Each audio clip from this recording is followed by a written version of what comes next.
What if I told you that the websites you're building today might become obsolete tomorrow? Sounds scary, right? The future is 3D. With the rapid development of AR and VR headsets like Apple Vision Pro and Meta Quest, you'll get to see more websites like Space, an innovative website that uses 3D aspects to showcase different cursor effects, lightning, and fireworks, with the stunning scenes of an astronaut traveling through space. Or Junie, a crazy website where this hippo-like animal flies in, breaks the screen, jumps around, and catches your attention, demonstrating the realistic physics powered by Three.js. Or the iconic Apple iPhone website, visited by millions of people, that uses a 3D model by letting users customize their phones. Or even Next.js, with a cool 3D game they created for their upcoming conference, where people from anywhere in the world can arrange the 3D blocks across the screen. So why wait? Now is the perfect time to explore the third dimension and develop things that even AI cannot. Hi there, and welcome to a new video where I'll teach you Three.js so that you can build any 3D app you can imagine. You'll also develop and deploy your own modern 3D portfolio to showcase all your future apps and get a job, just like this guy who commented on my last 3D video. The video you're watching right now is even better, making it the ultimate curriculum for learning Three.js. First, I'll teach you the theory through interactive graphics and visuals. Second, we'll go through the demos to ensure that you fully understand what's happening and why. Third, you'll develop your ultimate 3D portfolio to put your skills to the test. And fourth, you'll be able to use these skills to build any 3D app you can imagine.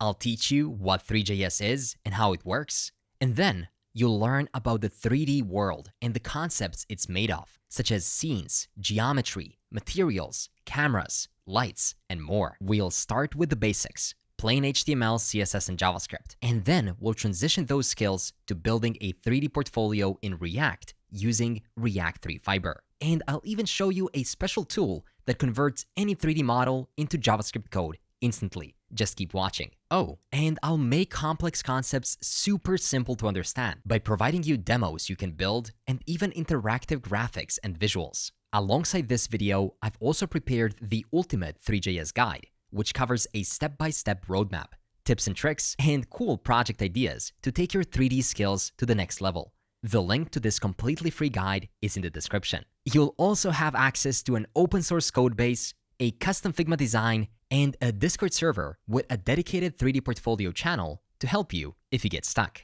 All those things are free, so grab them from the links below while I tell you more about the modern 3D portfolio you'll build in this course, featuring a cool hero section with the main 3D desktop model that shifts direction as you move your cursor, multiple mini 3D models floating around through the section. Next, we have a Bento Grid layout, which you can see on many popular websites such as Clerk, Supabase, or Authkit, which displays your info, tech stack, time zone, passion, and email. It's amazing how everything fits together. Next, we have an incredible project section, and as you switch between them, each appears within an interactive 3D model. The best part? You can also include a video there. I'll show you how to do that later. Next, we have a client section and another 3D area highlighting your work experience. As you hover over each experience, the model responds.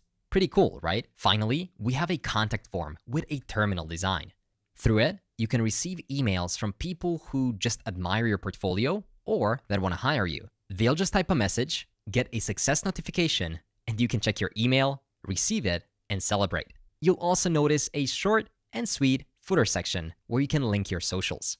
Everything is fully responsive and works seamlessly on mobile devices. I've also prioritized performance to ensure your portfolio runs smoothly anywhere. But it isn't really your portfolio without your name, right? That's why later on, I'll teach you how to use Hostinger to deploy your 3D portfolio on your custom domain and ensure it loads instantly. To make the development of your app even more productive, I'll introduce you to an IDE you didn't know you needed. WebStorm is a professional JavaScript and TypeScript IDE that'll make you so efficient, you'll be asking yourself, what was I doing with my life before this? JetBrains reached out to sponsor this video, and it was a no-brainer, as I've been using it within my projects anyway. WebStorm has become an essential part of my workflow. I can't wait to share everything it can do. It has a smart terminal with auto-suggestions, TypeScript type suggestions, code completions, automatic bug fixes, one-click refactoring, speed search, and an integrated Git and GitHub system. And here's the best part. Clicking the link in the description will give you a free 19-day access. But we won't stop there. I'll also teach you how to use a great AI tool, Codium. It outperforms GitHub Copilot, is completely free for individuals, offers all the features of GitHub Copilot and more. Enterprises like Atlassian, Code Sandbox, and even MongoDB use it as their coding AI assistant. Oh, and did I forget to mention that it's completely free? Click the special link below to get it. So, now that you're all powered up and ready to go, let's dive right in. Everything begins with dimensions, which allow us to define the space around us. This concept goes back to ancient geometry and the work of great mathematicians. But don't worry, I won't turn this into a math lesson. I know you're here for the Three.js course. Still, it's important to understand the basics because Three.js uses some math and some physics you maybe didn't like in school and wondered why you needed them. Honestly, you don't need to know much, only some of it. So it's good you're here as I'll teach you only the most essential things you need to know without any extra fluff in the simplest possible way so you can build any 3D app you can imagine. So let's dive into dimensions. While Doctor Strange might know many, we, mere humans, still only recognize 4 different dimensions.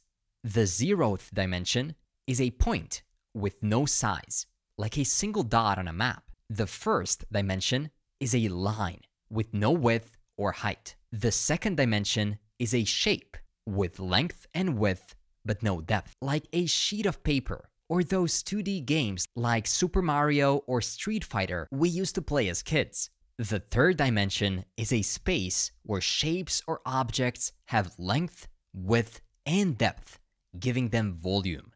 Humans are 3D shapes. We have height, width, and depth.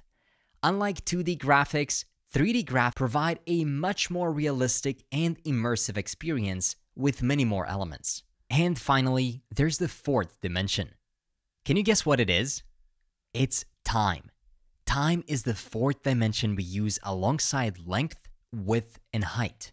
Examples are animation and video games, where a 3D object changes shape or position over time, or Loki using the Tesseract. That's it. There are no more dimensions at this point. Maybe new ones emerge in the future, but for now, we're good. Talking about 3D graphics, they're fairly new. In the 1980s, CGI, or computer-generated graphics, was first used for 3D renderings in movies and simulations. A decade later, the graphics industry advanced 3D technology by creating APIs like OpenGL, which offered a more standardized way for rendering 3D graphics. In the early 2000s, 3D graphics became so popular that there was a strong push to integrate them into the web browsers.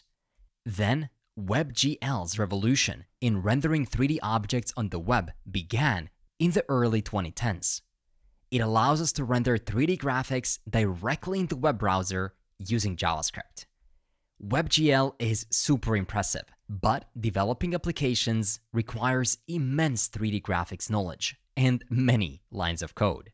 You'd need hundreds of lines of code just to create a simple 3D cube in WebGL. I mean, just look at this.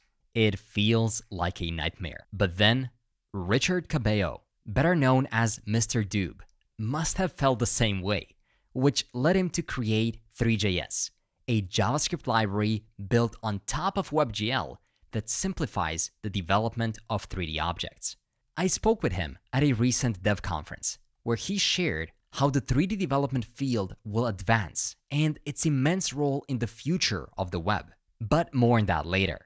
In simple words, Three.js is an extra layer that spares us from dealing with the complexities of WebGL while still achieving the same results. It's similar to what Tailwind CSS is to CSS, providing utilities that compile into pure CSS code. In the same way, in Three.js, we use a specific syntax that gets converted into WebGL code. This code is then translated into OpenGL and interacts with the GPU to render scenes on your screen. So what exactly is Three.js? As we said, it's a JavaScript library and an API built on top of WebGL, enabling us to create 3D graphics for the web. But what exactly does Three.js offer? What are its main building blocks? And in technical terms, what kinds of APIs does it provide? How can you use it? That's a lot of questions, so let's break them down one by one. Have you seen Doctor Strange? A doctor turned sorcerer who manipulates different dimensions while battling enemies. In the movie, there's a concept of a mirror dimension, where the hero and enemies battle without the rest of the world being aware. Three.js works much like that. You create an environment and a scene through code, shaping it with your own rules. It's your virtual world where everything you want to visualize comes to life. But don't mix up the environment and the scene. They are similar, but not exactly the same. The scene refers to the overall container or space where all the action happens. For example, our planet is a big scene where we live and do all sorts of things. The environment refers to the surrounding atmosphere or backdrop within the scene. It's like the sky that surrounds us. As Doctor Strange moves between different dimensions, you can create distinct scenes that separate 3D worlds or sections within your application. For example, you could have one scene for the hero section and another for the footer. Each scene is like its own dimension that is typically rendered separately. We can have multiple changing environments within a single scene. For instance, you might want to switch from a day to a night or from a sunny to a rainy environment. While the scenes remain the same, the environment gives it a different feel. This concept can further be extended into AR and VR. With AR, you can overlay 3D objects onto the real world, while VR immerses user into a fully virtual environment using a VR headset like Apple Vision. And Mr. Doob, the creator of Three.js, sees a lot of potential in that technology when it comes to 3D development. Now that we are in a Three.js scene, we need to make it our own with the help of objects, just like we do in the real world. Take a look around yourself. What can you see? A table, a laptop, the chair you're sitting on, the keyboard you're typing on, and even the walls forming the room you're within are all objects. These objects are the building blocks of our 3D scene. We can place cubes and other shapes with different colors and textures, or even better, leverage community-built models in the scene and play around with them. With a scene in place and elements added, the next step is to make it interactive and dynamic. And that's where animations come in. We can transform an object's position, making it animate from one position to another, or change its size or angle by rotating it or adding cool textures to objects through colors or images. To make these even more realistic, Three.js allows us to add lights and shadows. You can add them either on the entire 3D scene or individual 3D elements. We'll cover lights in detail later on, so make sure to continue watching. But none of the scenes, objects, or lights matter if we cannot see the scene. And that's why we have cameras, our eyes in the 3D world. Without a camera, you wouldn't be able to see the scene that you've created. The camera in Three.js decides which portions of the 3D scene are visible to the viewer. Much like a director chooses the angle and perspectives the audience sees in a movie. Like in the real world, in Three.js, you can choose from multiple cameras that offer different perspectives on your 3D scene. For example, in a game, you might want to use a first-person camera for one section and a third-person camera for another. Or you might want to switch between a wide-angle view and a close-up view to show an object within the same scene. Sometimes you can use the main camera to provide a bird's eye view of the entire scene and another to zoom in and make the object appear larger. Think of Three.js cameras as your eyes. They allow you to see the world around you. Okay, you with me so far? But then, what do we do with the information that our eyes give us? We pass it over to our brain to process it. So what would be the brain in Three.js? It's the renderer. In Doctor Strange, after all the special effects and CGI work, a renderer brings everything together into the final product you see on the screen. Similarly, in Three.js, the renderer takes the 3D scene, the environment, objects, lighting, everything we discussed so far, and based on the camera's perspective, calculates how everything should look like when projected onto your 2D screen. It processes every pixel and determines its color, lighting, shadows, and more to produce that final image. Without the renderer, all the objects, lights, and cameras wouldn't make a difference. They must be translated into the pixels on our screen, which is exactly what the rendering engine does. So, to sum it up, we start with a scene to define the space where everything happens. Then we use a camera to determine the viewpoint and the perspective of the scene. Then we use objects to populate the scene with shapes, models, and other 3D elements. With lighting, we illuminate the scene so objects can be seen and appear as real.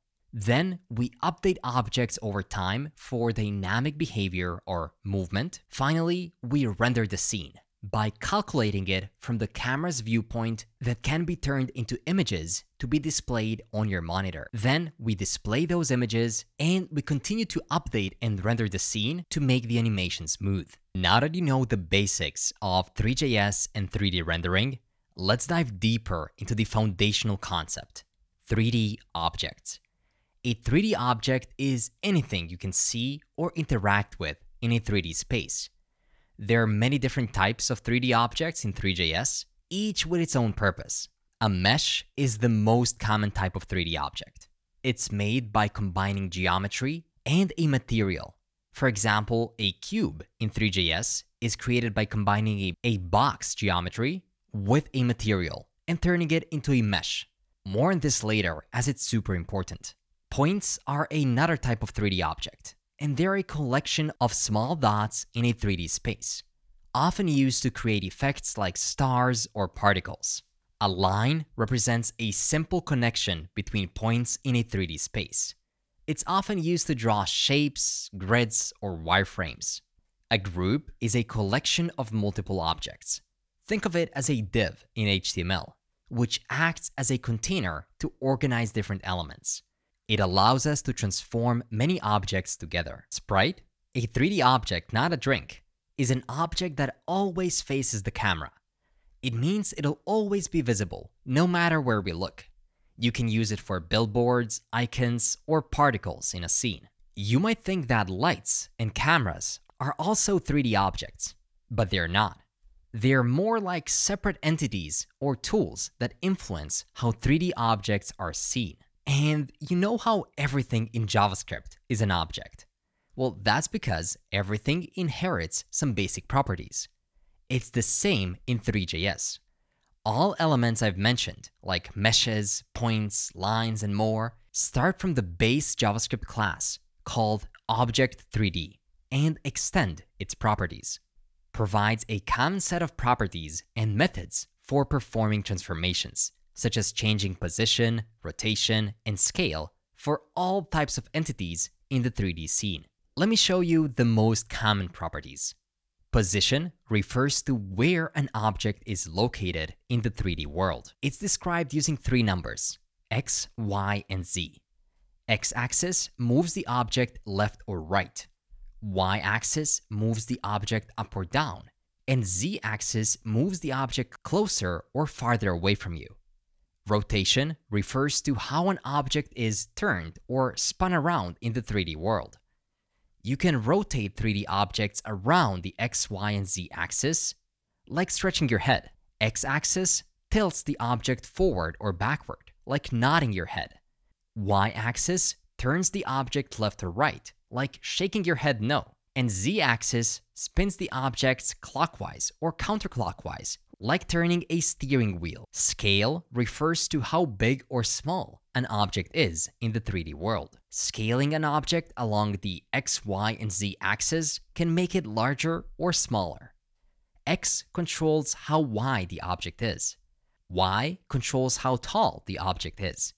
And Z controls how deep it is.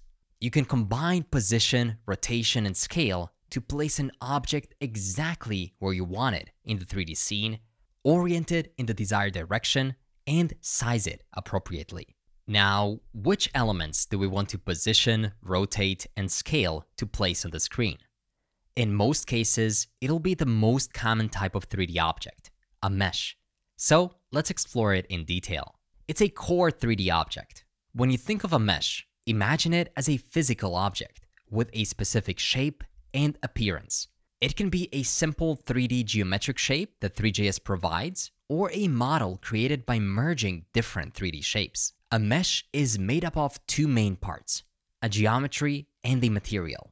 So let's break them down. Geometry defines the shape or structure of a 3D object.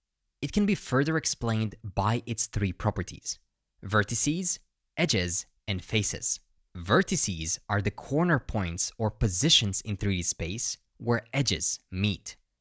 Each vertex is a point in a space defined by its coordinates, x, y, and z, determining where it's located in the 3D world.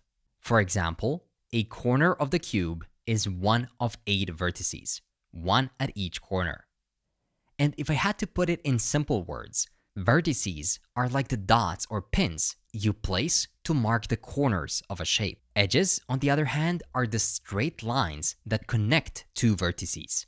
They help construct the shape and connect the vertices of a 3D object. For example, a cube has 12 lines representing edges that connect different corners or vertices. In simple words, edges are like the lines you draw between dots to outline the shape of an object. And finally, we have the faces. Faces are flat surfaces that connect vertices to form the geometry of the shape. They're made up of multiple vertices and define the visible surface of the 3D object. For example, each of the 6 sides in a cube is a face, which is technically a square formed by connecting 4 vertices. Another important concept in the 3D world regarding geometries is the triangle. Everything in the 3D world is made up of triangles. A cube might seem like it's made of squares, but in most 3D graphic systems, including Three.js, even squares are represented using triangles. Explaining this further would definitely go beyond the scope of this crash course, but I'll make sure to provide a detailed explanation of the importance of triangles in my upcoming Three.js course. But if you quickly want to learn a bit more about that triangle thing, I'll include a page about it in the free Three.js guide linked below. And now that you know the foundations of geometry, let me show you how you can use them within Three.js. It allows you to implement different geometry types straight out of the box. If you visit the official Three.js site, you'll see 21 types of geometries. The most popular are box geometry, which creates a rectangle with 6 faces like a cube, but it can have different dimensions for width, height, and depth. Sphere geometry creates a sphere or a globe where we can control the radius and the number of segments that defines the sphere's smoothness. And here's a pro tip. Adding segments increases an object's detail and flexibility, allowing for smoother surfaces and more realistic lighting. So why wouldn't we always do it? Well, if you add too many segments, they can impact performance, so use them wisely. Cylinder geometry creates a cylinder with a circular base, where you can adjust the height, radius, and the number of radial segments.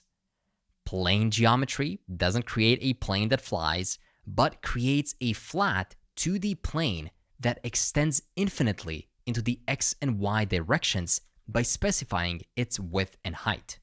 A torus geometry creates a donut, and then there's a dodecahedron geometry. What a beautiful name. It creates a polyhedron shape with 12 pentagonal faces, which is helpful for more complex shapes and 3D modeling. And there are many other types of geometries, but there's no need to know them just yet. That's because you don't have to be limited by these predefined shapes.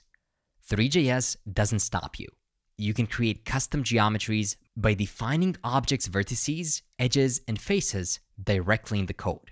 You can define them however you want and create a whole new shape. You have full control over every aspect of geometry, deciding how it looks, deforms, and interacts with the rest of the scene. Creating these custom geometries is different from 3D modeling. which refers to creating the objects in a dedicated 3D modeling software like Blender or Maya, and then importing these models back into Three.js. More on that in the Ultimate Three.js course and the guide linked below. But for now, enough with the geometries. Let's move to the second part of creating a mesh. Now that we have a shape, we have to wrap it with a nice material. A material determines how the surface of the geometry looks. It defines the color, texture, transparency, shininess, and how light interacts with the mesh. It's like the skin of your 3D objects, deciding whether they look metallic, glossy, matte, transparent, or textured. Three.js provides many types of materials we can use depending on the visual effect you want to achieve. Here are a couple of the most common ones. The simplest material, as its name suggests, is the Mesh Basic material. It is so basic that it only applies a flat color to an object, but it does not interact with light. This means that no matter how much light is in the scene, the object will always appear the same. Mesh Phong material adds shininess and reflections. It simulates glossy surfaces with special highlights, making objects look more polished and reflective. Mesh Standard material is a physically based rendering material, which means that it more accurately simulates real-world lighting and reflections. It has become a standard in many 3D applications, such as Unity or Unreal. It offers both metallic and roughness controls, giving you the ability to create realistic materials like metals, plastic, and stone. Mesh Physical material is an extension of Mesh Standard material with additional features like clear coats for shiny finishes like on cars, sheen for fabrics, and transparency effects. It's used when you need to do some more advanced surface effects. Mesh Toon material gives an object a cartoon-like appearance with flat shading and solid colors. Instead of a smooth gradient of color and light, it creates bands of colors, giving it that comic book look. Think of characters in animated films or video games who have solid shading and don't look photorealistic. I mean, they don't have to. It's just a specific look you can go for. And there are many others like Mesh Normal material, Metcap, and Depth material, and many more. But on top of these materials to which you can apply color and lights, you can also apply textures. In Three.js, a texture is an image, like a JPEG, PNG, or GIF. And yeah, it's GIF, not a GIF. Or pattern applied to the surface of a 3D object, such as a mesh, to give it more visual detail and realism. The texture is like a wrapping paper that covers the geometry of a mesh to make it look more interesting or lifelike. There are different types of textures, such as diffuse, normal map, spectral map, bump, displacement map, and so many more. Of course, covering all of these will go beyond what a crash course is supposed to be, but of course we'll cover them in the Ultimate Three.js course. So that's it. Now you know the two main parts of a mesh. When we create a mesh, we can combine a specific geometry with a material to create a final appearance. But how can we see the objects we've created if they're in the dark? So let there be light. In Three.js, light illuminates the 3D scene, making it more realistic and clearer. Without lights, your 3D objects would be completely dark. Think about it. Even in real life, you don't really see anything around you. You see the light that bounces off of the objects and then back into your eyes, giving your brain the information to process their size, shape, and color. Different types of lights provide different effects. For example, some light shines everywhere, like a light bulb, while others focus on one spot, like a stage spotlight, or shine in a specific direction, like the sun. So, let's learn about different types of lights. First, there's the ambient light, which provides uniform lighting to all objects in the scene without casting shadows. We played around with some ambient lights on a mesh material a few minutes ago. A real-life example of an ambient light would be a cloudy day. On such days, sunlight is scattered by the clouds, so everything around us is lit evenly with no strong shadows. It's soft. Point light emits light from a single point in all directions. It can create bright spots and shadows around the source. Think of a light bulb in the middle of the room. The light spreads out evenly in all directions, making things close to the bulb appear brighter and things farther away dimmer. Direction light simulates parallel light rays coming from a specific direction, like sunlight. It's used to create the effect of a distant light source. It's like the sun on a clear day. The sunlight comes from one direction, and objects cast sharp shadows because the sun is so far away and the light rays are parallel. Spotlight emits light in a cone shape similar to a flashlight. It's useful for focused lighting effects or creating dramatic illumination. In real life, it's similar to a spotlight on a stage during a performance. It shines in a cone shape, focusing on one actor or object to create a dramatic effect with clear shadows. Hemisphere light provides lighting from above and below the scene, simulating light from the sky. I hope that makes sense. If not, no worries. It'll make much more sense when we dive into the code. We'll do that soon after we discuss the last missing piece of the puzzle, the camera. Everything we see on the screen in the 3D world comes from the camera's perspective. It determines the view of the 3D scene. Without a camera, you wouldn't be able to see any objects in the scene because there would be no viewpoint from which to observe them. It's pointless, like having a stage without an audience. There are two main types of cameras in Three.js. A perspective camera mimics how human eyes see the world. Objects closer to the camera appear larger, and objects further away appear smaller. This is called a perspective projection, and it is the most commonly used camera for 3D games, simulations, and realistic visualizations. An orthographic camera removes the perspective effect, which means that objects appear the same size no matter how far from the camera they are. This is called an orthographic projection, and it's useful for certain visualization styles, such as 2D games or architectural blueprints. There's also a stereo camera, which creates two views of the scene, one for the left eye and one for the right eye, to simulate 3D depth. This is often used in 3D movies, 3D games, and VR applications. There are also other types of cameras, such as cube, array cameras, and others. You can explore all of these on the Three.js docs, but in most cases, you'll use the main ones. But to truly understand how a camera works in Three.js, you must know its main properties. The first one is the field of view, often shortened to FOV. It refers to the extent of the observable world, visible through the camera at any moment. The angle of the camera's vision, measured in degrees, determines how wide or narrow the view is. Imagine holding a camera in your hands. If you zoom in, your field of view becomes narrower, showing a smaller part of the screen. But if you zoom out, the FOV becomes wider, showing more of the scene. Field of view is about how much of the scene the camera can see at once, how wide your view is. A point of view, POV, refers to the specific position and angle from which the camera looks at the scene. It's like where the eyes of the camera are located and what direction they're facing.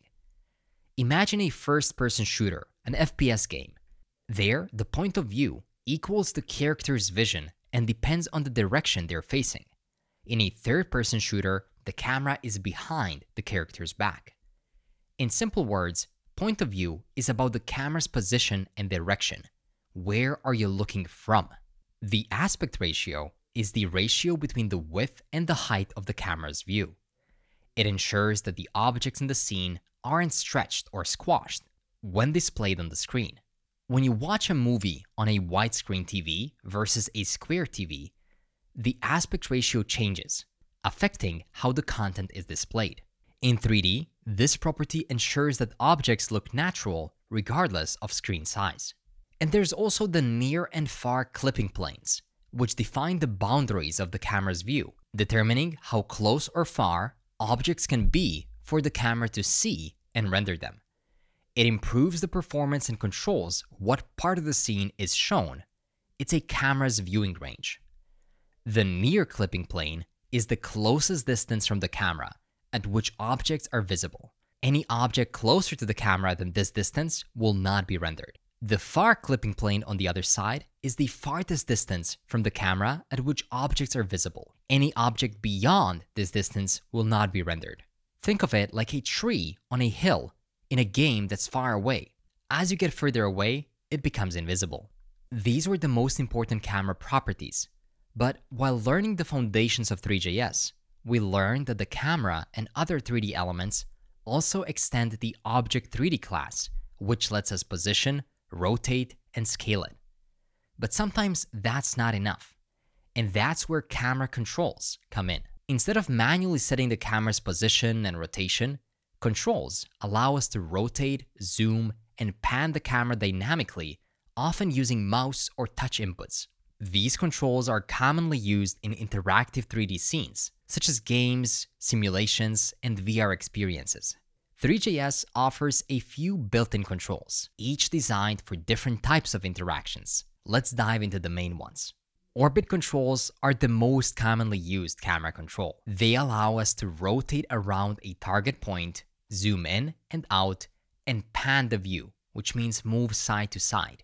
Orbit control is great for exploring a 3D scene from different angles while keeping the camera's focus on a central point. An example of that is the Apple's website, where when you look at the 3D model of an iPhone or a MacBook, you can spin it around to see it from every angle, zoom it in to check out the details, and move it slightly to examine it more closely. This control lets you interact with the product as if you were holding it in your hands. It's fixed and you're orbiting around it, like the Earth orbits around the Sun. There are also trackball controls, which allow for more flexible and free-form movement than orbit controls. We can rotate around the camera freely, zoom in, and pan.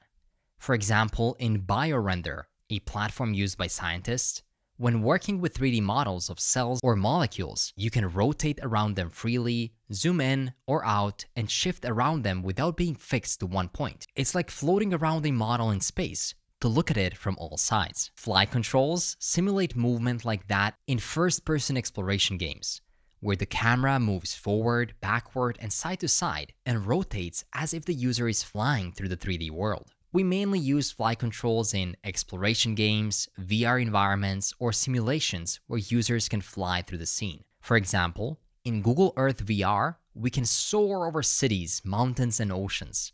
This control lets us move as if we're flying like a bird, smoothly gliding through different locations and zooming in to explore areas up close. There's also pointer lock control, which locks the cursor on the screen and allows the user to look around as if they were in the scene themselves. It's often paired with keyboard controls to move the camera forward, backward, or side to side. In games like Call of Duty, the mouse controls where we're looking. As we move the mouse, our character's view shifts left, right, up, or down, just like turning our heads in real life. We use this to aim, explore, or react quickly in the game. And there's also the first-person controls, which offer a more traditional first-person view where the camera moves in the direction the user faces. It mimics the controls in first-person video games, where we use the keyboard to move and the mouse to look around. The pointer lock controls, which we explored before, are focused primarily on the rotation of the camera using the mouse, but additional code is required to make it work with the keyboard as well. But that's not the case with first-person controls, which combine camera rotation and movement in one package. It doesn't require locking the mouse pointer, offering more flexibility in controlling the camera. In many real estate websites, you can now virtually walk through a house or a building. It's as if we're moving through the rooms ourselves, turning our heads, stepping forward, and exploring the space from the first-person perspective. You can also check out the Three.js docs for more camera controls, but I think this is more than enough.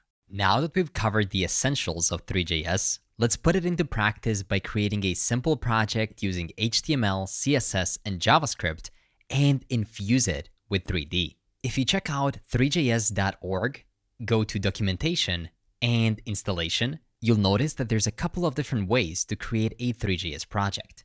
The first one is to install it with npm and a build tool.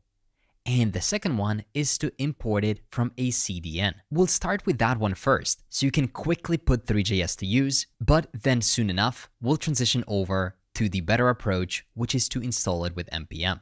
But for the time being, let's open up a new project in our code editor. In this case, I'm actually using an IDE called WebStorm, and I've just created a new empty folder. Within that folder, create a new folder, and let's call it basic, as this is the most basic version of our Three.js project. Within it, let's create a new HTML file. I'll call it index.html. Within there, you can simply copy and paste the index.html from the installation structure. As you can see, we're importing a main.js file right here. So let's create a new file called main.js, which is going to be a JavaScript file. And we don't need a separate style sheet. Rather, what we can do is just reset the margin to 0, set the padding to 0 as well, and also set the box sizing to be equal to border box. And we can set that on all the elements in our code. Also, remove this / so it points to the right main.js file. Now, to infuse our application with Three.js's functionalities, we have to add it via a CDN. So simply copy this script, and this will add the code needed to run Three.js. So let's add it just before the closing body tag and save. Now let's head over to our main. Let me show you how to use Three.js. First, let's import everything as 3 from 3. This is the Three.js package. Next, I'll add a list of steps we have to perform to show something on the screen. And you already know these because we explored them in detail not that long ago. But now we're exploring them in code. So how do we create a scene? Well, you say const scene is equal to new 3.scene, and you call it as a function. Next, let's also modify the background of a scene by saying scene.background is equal to new 3.color, and that's going to be a hash of F0, F0, F0, just a random hexadecimal color. Now you can see some warnings right here, such as module is not installed, the scene doesn't exist, and the color doesn't exist either. Well, it's completely normal that our IDE doesn't know that these actually exist because we're not using a regular package, we're just using a CDN. So for the time being, I will just remove those warnings. Later on in our React applications, everything will work perfectly and you'll know exactly which properties Three.js exposes for us. Now, with that in mind, we cannot quite yet see the background color of this scene, not until we add the renderer. So let's continue with the next few steps. The second step is to add a camera, and we can do that by saying const camera is equal to new 3.perspective camera. As you know, there's many different types of camera. In this case, we'll be using a perspective one. And this is the first time that you can see that we can pass some props into the camera. So this is what differentiates theory from actual implementation and hands-on learning. The first property that the camera expects is an FOV. And now we know what that means, a field of view. So for now, I'll set it to 75. Next, we need to provide the aspect ratio. And here, I'll set it to window.innerWidth divided by window.innerHeight. This will make the aspect ratio be exactly the same as our window. And the next two properties are near and far planes. For near, we can set it to 0.1, and for far, we can set it to 1000. We can also modify the camera position by doing something like camera.position.z-axis is equal to 5. So just z right here. Once we have a camera, let's also create something to show, an object. So first, we need to define a geometry for that object by saying const geometry is equal to new 3.box geometry. Of course, you could have used any other predefined geometry provided to you by Three.js. And next, we can use a material. In this case, I'll use a new 3.mesh Lambert material. And to it, you can provide a color. Let's do something like hash 468585. I think that's going to look good. And we can give it a property of emissive, which we're going to set to be the same color that we added, 468585. By default, emissive is set to black. And if we don't add it, then the color of our material won't react with light as we want it to. Next, let's use the geometry and the material to create a cube. Const cube is equal to new 3.mesh. Remember what you learned about? Mesh is simply consisted of two things, a geometry and a material, which we can pass as first and second property to this function. Next, let's add this cube to the scene by saying scene.add cube. Of course, we wouldn't be able to see anything quite yet, so we also need to add the lighting to the scene. We can do that by saying const light is equal to new 3 dot, and now we can choose the type of lighting you want to use. There are many different types. In this case, I'll go with directional light. The directional light accepts two properties. The first one is the color. And in Three.js, you can pass a hexadecimal color by saying 0x and then provide it. Let's use 9CD-BA6. I found this one to work very well. And we can also provide the intensity as the second parameter. So let's set that to 10. Finally, let's position the light by saying light.position.set. And we can set it to 1, 1, 1. Do you know what these 3 ones mean? It's the X, Y, and Z axes. Finally, let's add it to the scene by saying scene.add light. Great. We have our scene, we have the camera, we have our object, and now we have the lighting. So let's just add the renderer. We can do that by saying const renderer is equal to new 3.webgl renderer. Make sure that both G and L and R are uppercased, and you call it as a function. Next, we can set the size of the renderer so it knows what it has to render by saying renderer.setSize to window.innerWidth and window.innerHeight. So it'll render the full height and width of the window. Finally, let's call the document.body.appendChild, and let's add the renderer.DOM element to our DOM tree. Now, this should be enough to see what we created in the browser. So you can go to your file tree and then right-click index.html and then open it up in your browser. WebStorm makes it even simpler. I can just open the file and then immediately preview it. But before we open it up, we must switch the order of the scripts. First, we have to load the Three.js CDN, and then after that script, we can add the script pointing to our main.js. And one thing we must not forget is to add the version of Three.js that we want to use. So back in the browser, here they tell us don't forget to add the version, and we can check the versions from the npm version list. The most recent version with a lot of downloads is 0.167.1, so let's copy it, and let's add it right here, Three.js at 0.167.1, and we can do the same thing right here. Great.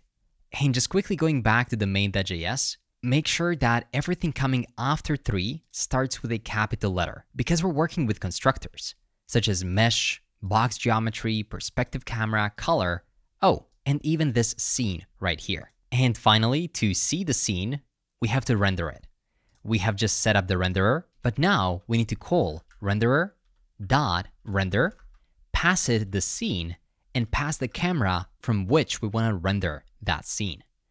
Once you do that, we can go to our index.html and you can open it up in the browser. I have my preview right here on the right side, and within our scene, we have a camera looking directly at a teal box. Now, this isn't as interesting on its own, but once we add the animations, it'll be so much better. So let's animate that scene by creating a new function called animate. Within it, we can request animation frame to which we can then pass animate. So this will request for the animation. And next we have to define what will the animation do. And here we can just rotate the cube by saying cube.rotation.x plus equal to 0.01. And we can do the same thing for the y-axis as well. Finally, we can move the renderer.render within the animate, indent it properly, and call the animate function at the bottom, which will then call the renderer.render. As soon as you save this, the cube should start rotating right in your browser. And I mean, look at this. You have a 3D element seemingly flowing in this empty scene, which has different lights pointing to it. This is great. But of course, this is just the start. The goal of this demo was to give you step-by-step instructions for creating a scene, adding a camera, using geometric materials and lights, and then rendering them with animation. The key to mastering Three.js is hands-on exploration. So please take the time to explore different geometries, materials, lights, and more. In other words, have fun playing with the code. Open up the docs and try switching a property that we animate. Try using a different light or a different geometry. It's completely up to you. Only by practicing will you be able to better comprehend what the changes that you make to your code change in the 3D environment. We explored creating a simple Three.js scene using HTML, CSS, and JavaScript through a CDN link. Now, let's explore an alternative approach using the Three.js package directly. This time, we'll build something more exciting by incorporating additional geometries, materials, and lights. So, let's get started. Similar as to in the previous demo, we have to somehow get access to the Three.js library. Instead of using a CDN, which is a bit of an outdated approach, we'll now install Three.js as an npm package, alongside 700,000 other people that installed it just this week. To do that, we'll set up a project using Vite. So head over to vite.dev, click Get Started, scroll down to scaffolding your first Vite project, and copy the command. Next, back in our IDE, I will create a new folder, and I'll call it Vite. I'll open up the terminal, and I will cd into Vite, and now we can paste the command that we just copied. npm create Vite add latest. First, it's gonna ask us to install the create Vite CLI, so let's press Y to do it, and it's gonna ask us for the project name. In this case, I'll just say / to create it in the current directory. Next, we need to choose the flavor of our Vite. I'll just use vanilla, so we're still on basic HTML, CSS, and JavaScript. We'll do React soon, but for now, let's just stay on vanilla. Let's choose JavaScript and run npm install to install all the necessary dependencies, and as soon as it is done, we can install the Three.js package by copying the installation command. It's pretty simple. It is just npm i3. It's a pretty lightweight package, so it gets installed instantly, and we can run npm run dev to run it in our browser. It's running on localhost 5173, so let's open it. And there we go, hello Vite. Now we need to clean it up a bit. So let's delete this counter file, and let's clean up the main.js. The only thing we want to do in there is import everything as 3 from 3. I'll zoom it in so you can see it a bit better. And then we can create a new canvas by saying const canvas and getting it by targeting our DOM, so document dot get element by ID, and we'll target the one with the element ID of canvas. After that, we have to do all the other things to make our scene work, like we did in the first demo. And it never hurts to repeat the most important stuff. So let's do it once again together. First, we need to create the scene. So number 1, scene. We can do that by saying const scene is equal to new 3.scene. By the way, notice how WebStorm autocompletes this immediately well for me. And now, if you highlight it, we have information on what this 3 actually is. And what the scene is. It is a constructor which we can visit and see exactly how it works. Also, you can see that the WebStorm adds this inline hint that lets us know that this scene is of a type scene, which results in something like this. If you start typing it and press dot, it will automatically know what kind of properties does it have. Specifically, we'll use the background here. Let's set it to be equal to a new 3.color, and let's use some kind of a grayish color like hash F0, F0, F0. What is the second step? It is to add the camera. So let's say const camera is equal to new 3.perspective camera. And maybe you know what kind of properties does it accept. First, it accepts the FOV, and I love how WebStorm automatically lets me know the name of this property. Next, it's the aspect. So we can give it the window.inner width divided by window.inner height. to make sure that it takes over the full width and height of the screen. Next, it takes the near number, meaning how near does the object have to be to still be visible. I'm gonna put 0.1, and then for far, I'm gonna put 1000. And this is our camera. Of course, we have to position the camera somewhere in the space. So we can say camera.position.z and set it to something like 5. What is the third step? Well, it is to add some kind of an object in the space. So what do we need for an object? Well, we need a geometry and a material. So let's define a geometry, which is equal to new 3 dot, and now you can choose whatever geometry you need. It can be a capsule, a cone, a circle, cylinder. In this case, let's be crazy and let's use a dodecahedron geometry. We can also choose its material by saying const material is equal to new 3 dot mesh Lambert material, and to it we can pass color of hash 468585 and emissive 468585. That's a nice teal color. And now that we have the geometry and the material, we can create what? A mesh. So we can say const dodecahedron is equal to new 3 dot mesh, and we need to pass the geometry as well as the material. Oh, I misspelled 3 right here, so let's fix this very quickly. And we have a type warning here saying that Lambert material is not assignable to basic material, so let's quickly make this a basic material as well. Great. Now for this demo, I want us to create 2 objects. So we have a dodecahedron, and just below, I want to create another one. I'll call it box geometry equal to new Three.js box geometry, and we can also pass some props into it, such as the width, the height, and the depth.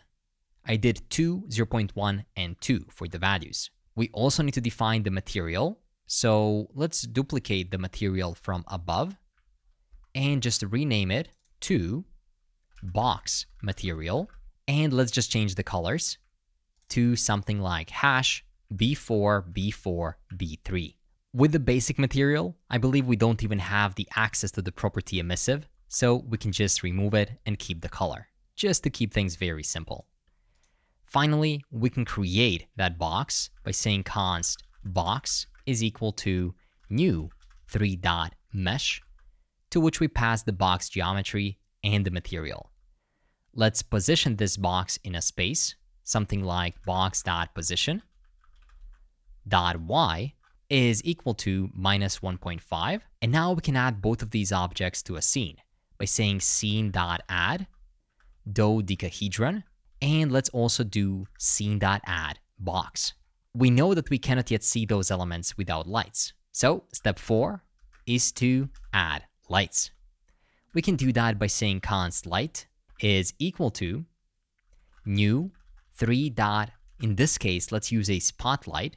We can pass it the color of 0x006769. I found this color to look good, and an intensity of 100. I'll use the light.position.set to set it at 111 coordinates, and I will add it to the scene by saying scene.add. Finally, as the step 5, we have to set up the renderer. So let's say const renderer is equal to new 3.webgl renderer, and to it we'll pass the canvas that we previously created. It is this one right here, the HTML element. Why are we adding the canvas? Well, so we can add some controls so we can interact with the scene. But for now, we just want to see it. So let's simply say renderer dot set size. We'll set it to window.inner width and window.inner height. And finally, renderer dot render, where we have a scene and we're looking at that scene from the camera's viewpoint. Now we have to head over to our HTML file, which is right here, and we have to add that canvas. We can add it right here instead of this div by renaming the element to canvas and giving it an ID of canvas as well. And we can say Vite app with Three.js. Let's also quickly modify the CSS by going over to style.css, and we'll say all elements we'll have a box sizing of border box, a margin of 0, and a padding of 0 as well, just to reset things and make it easier for us to interact with the 3D world from scratch. Now, if you check out the browser again, you should be able to see something that looks like this. Doesn't look like much, right? It's just a dodecahedron, which looks like some kind of a polygon, and then a box right below it. But what do you say that we make this canvas interactable? We can do that by using something known as orbit controls. So that's gonna be step 6, add orbit controls. And right here at step 5 for the renderer, we can also set the pixel ratio. So we can say renderer.set pixel ratio, and we can set it equal to window.device pixel ratio. This is very useful for mobile devices, so the controls work on there as well. So now let's add those controls. We can do that by saying const controls is equal to new orbit controls, which you have to import at the top. We need to pass it a couple of props. The first prop is the camera, which thankfully we have already defined. And the second one is the DOM element of the renderer. Once we have that, we can modify our controls just a bit by saying controls.enable damping, and we can set that to true. This will make our controls smoother. We can also play with controls.damping factor, and we can set that to 0.05. We can also modify the controls.enable zoom, which we're going to set to true, so we can zoom in and out. And finally, we're going to play with the controls.enable pan, so we can also pan the screen. Before we check out those controls in the browser, let's just make sure that our import is good. It looks like for me, it auto-imported it from 3 add-ons. Actually, it should be coming from 3 add-ons controls, orbit controls.js. Now, before we put it to use, let's scroll down. I noticed I have an unused box material here, so let's actually put that to use. We'll use it within the box mesh. And finally, we can add the animations. So let's say 7, add animations. And we can do that by adding the function animate, which we can immediately call right here below. This function will request animation frame, to which we can pass animate. And here we can play with the rotation. So let's say dodecahedron.rotation.x plus equal to 0.01. And we can also change the y rotation in the same way. And let's do the same thing for the box by saying box.rotation.y plus equal to, let's do something less drastic, 0.005. We also need to update our controls so that the dampening takes effect. So controls.update. And finally in here, now we can call the renderer.render scene. So let's use it right here a bit below. Great. Now if you go back, you can see that the rotation is being applied on its own. But now we also have the power of orbit controls, which means that we can orbit this scene and view it from all the different angles, from bottom, from top, left, right, front, and center.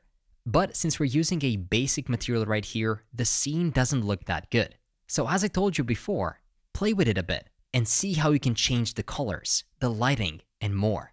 If we replace this basic material with the Lambert material, and if we gave it that emissive property like we did before, even though I'm getting a type warning right here, you can see that this now looks much more realistic.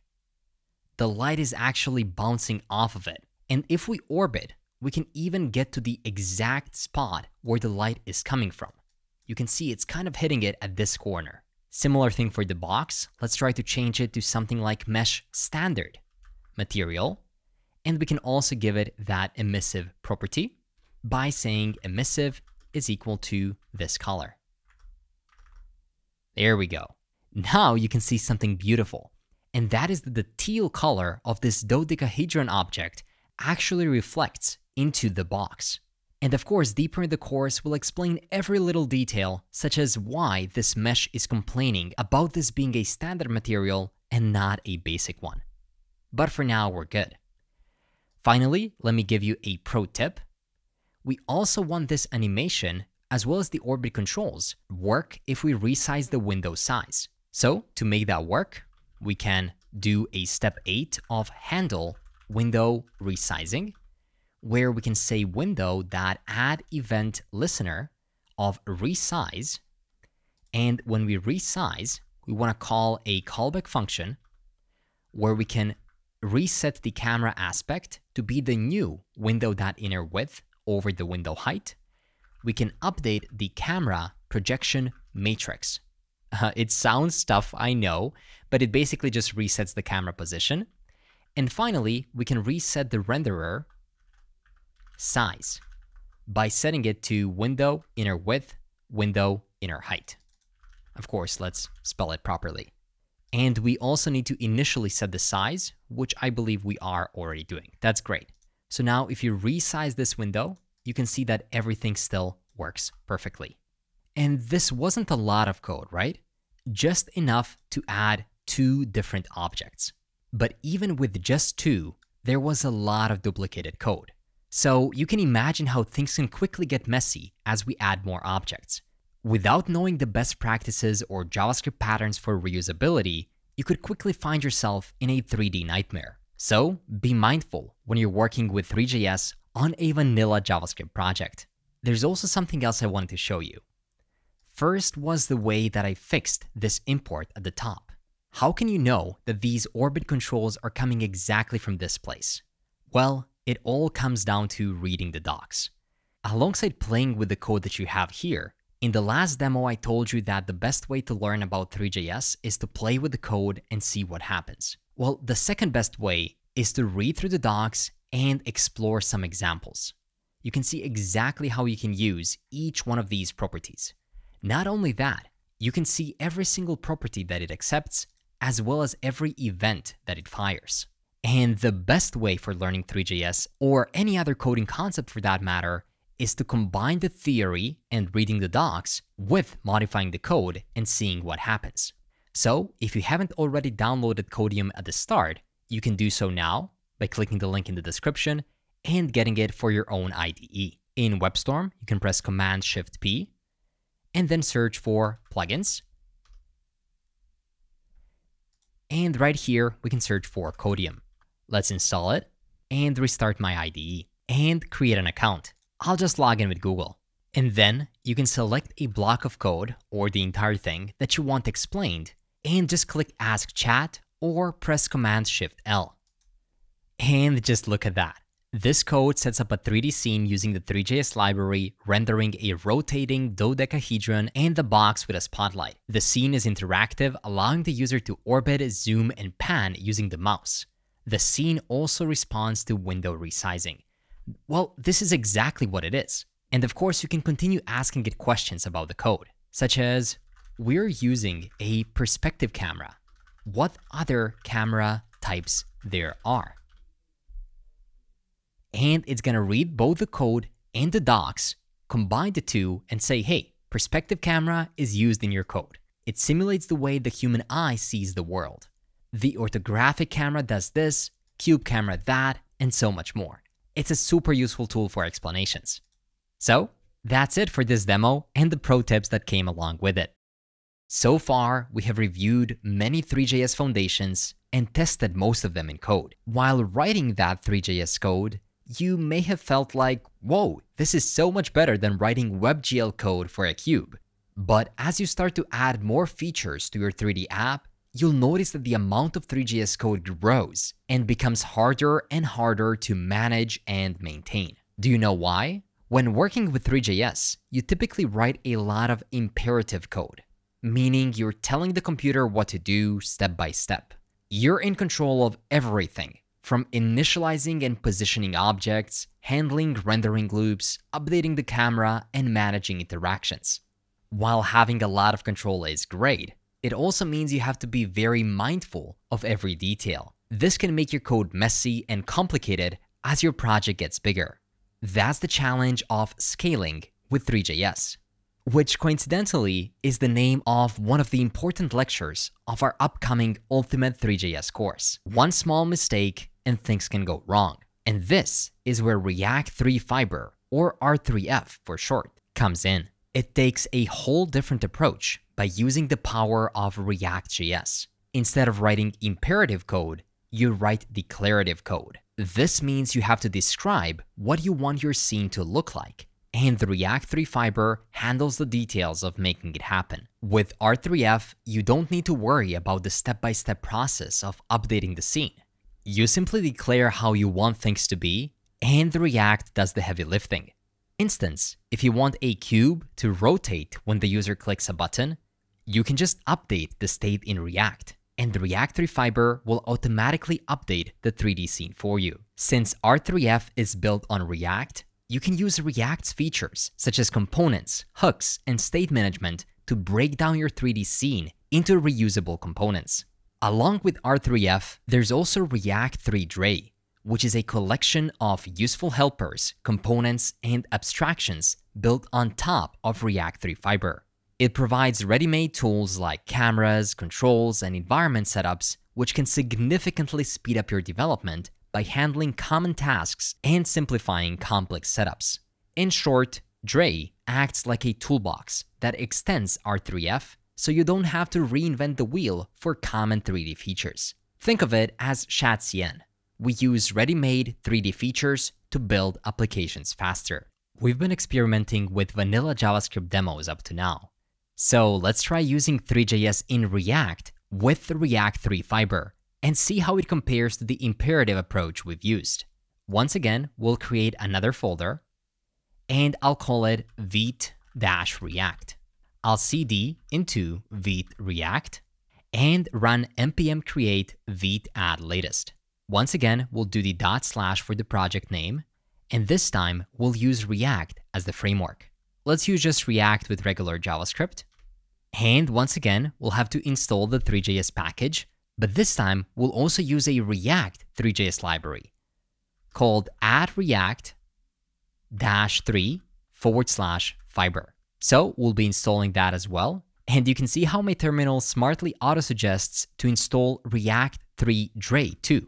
So let's add react-3/Drei, which is a utility library to make Three.js work with React even better. So let's press enter, and let's run npm run dev.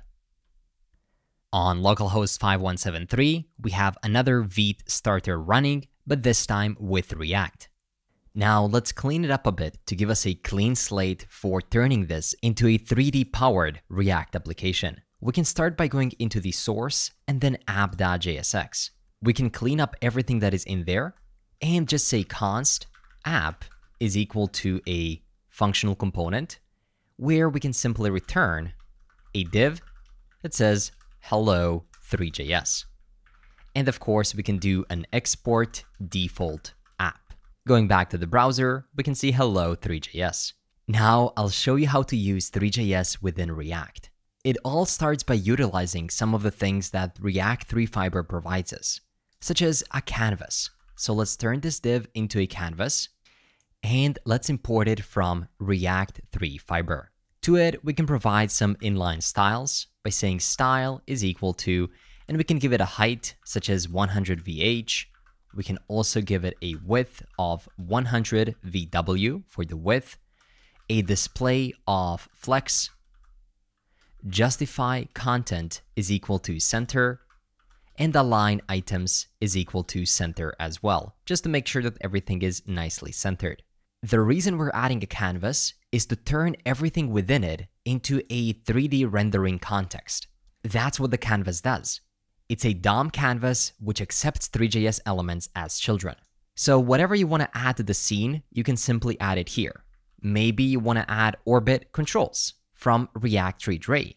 It's super simple. You just add it here, and you provide different functionalities such as enable zoom to true right here as a prop. We can also enable pan, and finally we can enable rotate. If you simply want to set it to true, then you can leave it as it is. You don't even have to explicitly say true, just to make it like this. Next, how do we add a light? Well, you can simply say directional light, and you can pass it a position, intensity of 10, and then a color as well. maybe something like 0x, and let's do 9CD-BA6. That's a nice looking color. And if you want to color the canvas, you can also just say color, make it a self-closing tag, and say attach is equal to background, and args will be equal to an array where we only have one color, F0, F0, F0. So I think now you can see the difference between declaring literally everything and then just using it within the code, where you're referencing components and variables from React 3 Fiber and React 3 Drei. Of course, now we want to show a specific element right here, maybe a rotating cube. So let's just call a component rotating cube, which is going to be a self-closing component. So let's declare it right above. Const rotating cube is equal to a component where we'll return a mesh. This mesh has to have a reference so that we know what we're interacting with. So we can say const mesh ref is equal to use ref, which is a hook coming from React.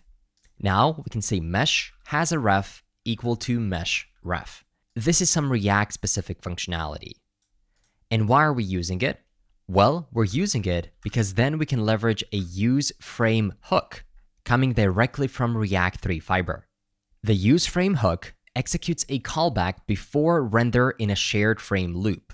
So it'll loop and it'll do something to our object. So let's declare a callback function. And here, if we have a meshRef.current, meaning if we can access this cube, then what we can do is whatever you want to do. Something like meshRef.current.rotation.y plus equal to 0.01. And you can do the same thing for the x-axis as well. So now that we're applying some kind of a frame, let's actually render this mesh. You know how before we had to declare everything, like a geometry and then a material? Well, here it makes so much more sense. You have a mesh, and within the mesh, you can use any kind of geometry. In this case, let's use a cylinder geometry, and you can provide some arguments to it. This is going to be the size. So let's say 1, 1, 1, and specifically, these point to the x, y, and z axes. Next, we can provide a material. In this case, I'll use a mesh Lambert material, and then you can provide a prop with the color. Let's say color is something like hash 468585, and we can also apply the emissive property equal to the same color. But you might wonder, like, where are these properties coming from? The mesh, the cylinder geometry, the mesh Lambert material, we're not really importing them from the top. The only thing we are importing is this canvas right here. Well, since we're within the canvas, it allows you to call all of these components. Let me show you. I'll go to React 3 Fiber's documentation, and you can see an example for the first scene. We have a canvas, and then here it says how you can add a mesh. To actually see something in our scene, we'll add a lowercase mesh native element, which is a direct equivalent to the new 3.mesh. Remember that? And here's an important note, pointing to exactly what I was telling you about. We don't need to import anything. All Three.js objects will be treated as native JSX elements, just like you can write div or span in regular React DOM. The general rule is that Fiber components are available under the camel case version of their name in Three.js. A mesh is a basic scene object in Three.js used to hold geometry and the material. So we can create a new mesh using the geometry and the material, which automatically attach to their parent. So this is exactly what we have done. So if you wanted to pause for a moment to know exactly what is happening here, this code right here is equivalent to this part in native Three.js, which is what I taught you how to do in the first two demos, so now you can truly grasp the benefits of using React 3 Fiber. Another question you might have is what kind of things are we passing to it? Well, if a native Three.js element like box geometry is accepting 3 props, you can pass those props in the same order through a prop named args. You can add the lights in the same way that you add all the other elements. And when it comes to props, if a native Three.js element has some props, like light has the intensity, here you can add it as a prop. How convenient is that? And that's it. We're at the end of this documentation page. So you can see that React 3 Fiber docs are pretty short. There isn't a lot of stuff here. And these are all tutorials. And that's because they're not really changing too much from base Three.js.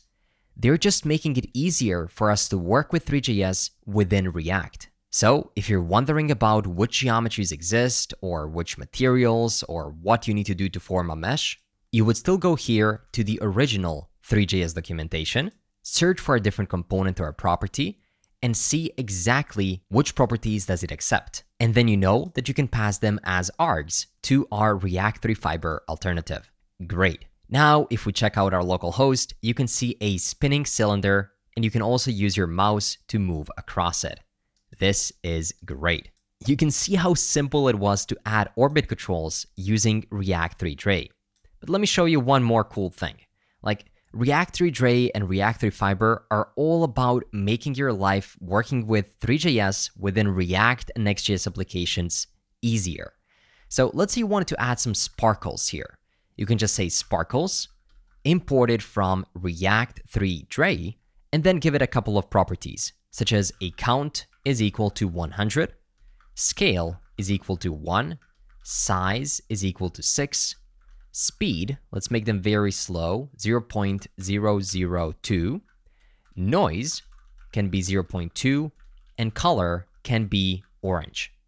If you save that and go back, now this object is actually sparkling, and you can zoom in and see the sparkles that you added in just a single line of code. Imagine if this was some kind of a fire where you can easily add sparkling fire elements to it.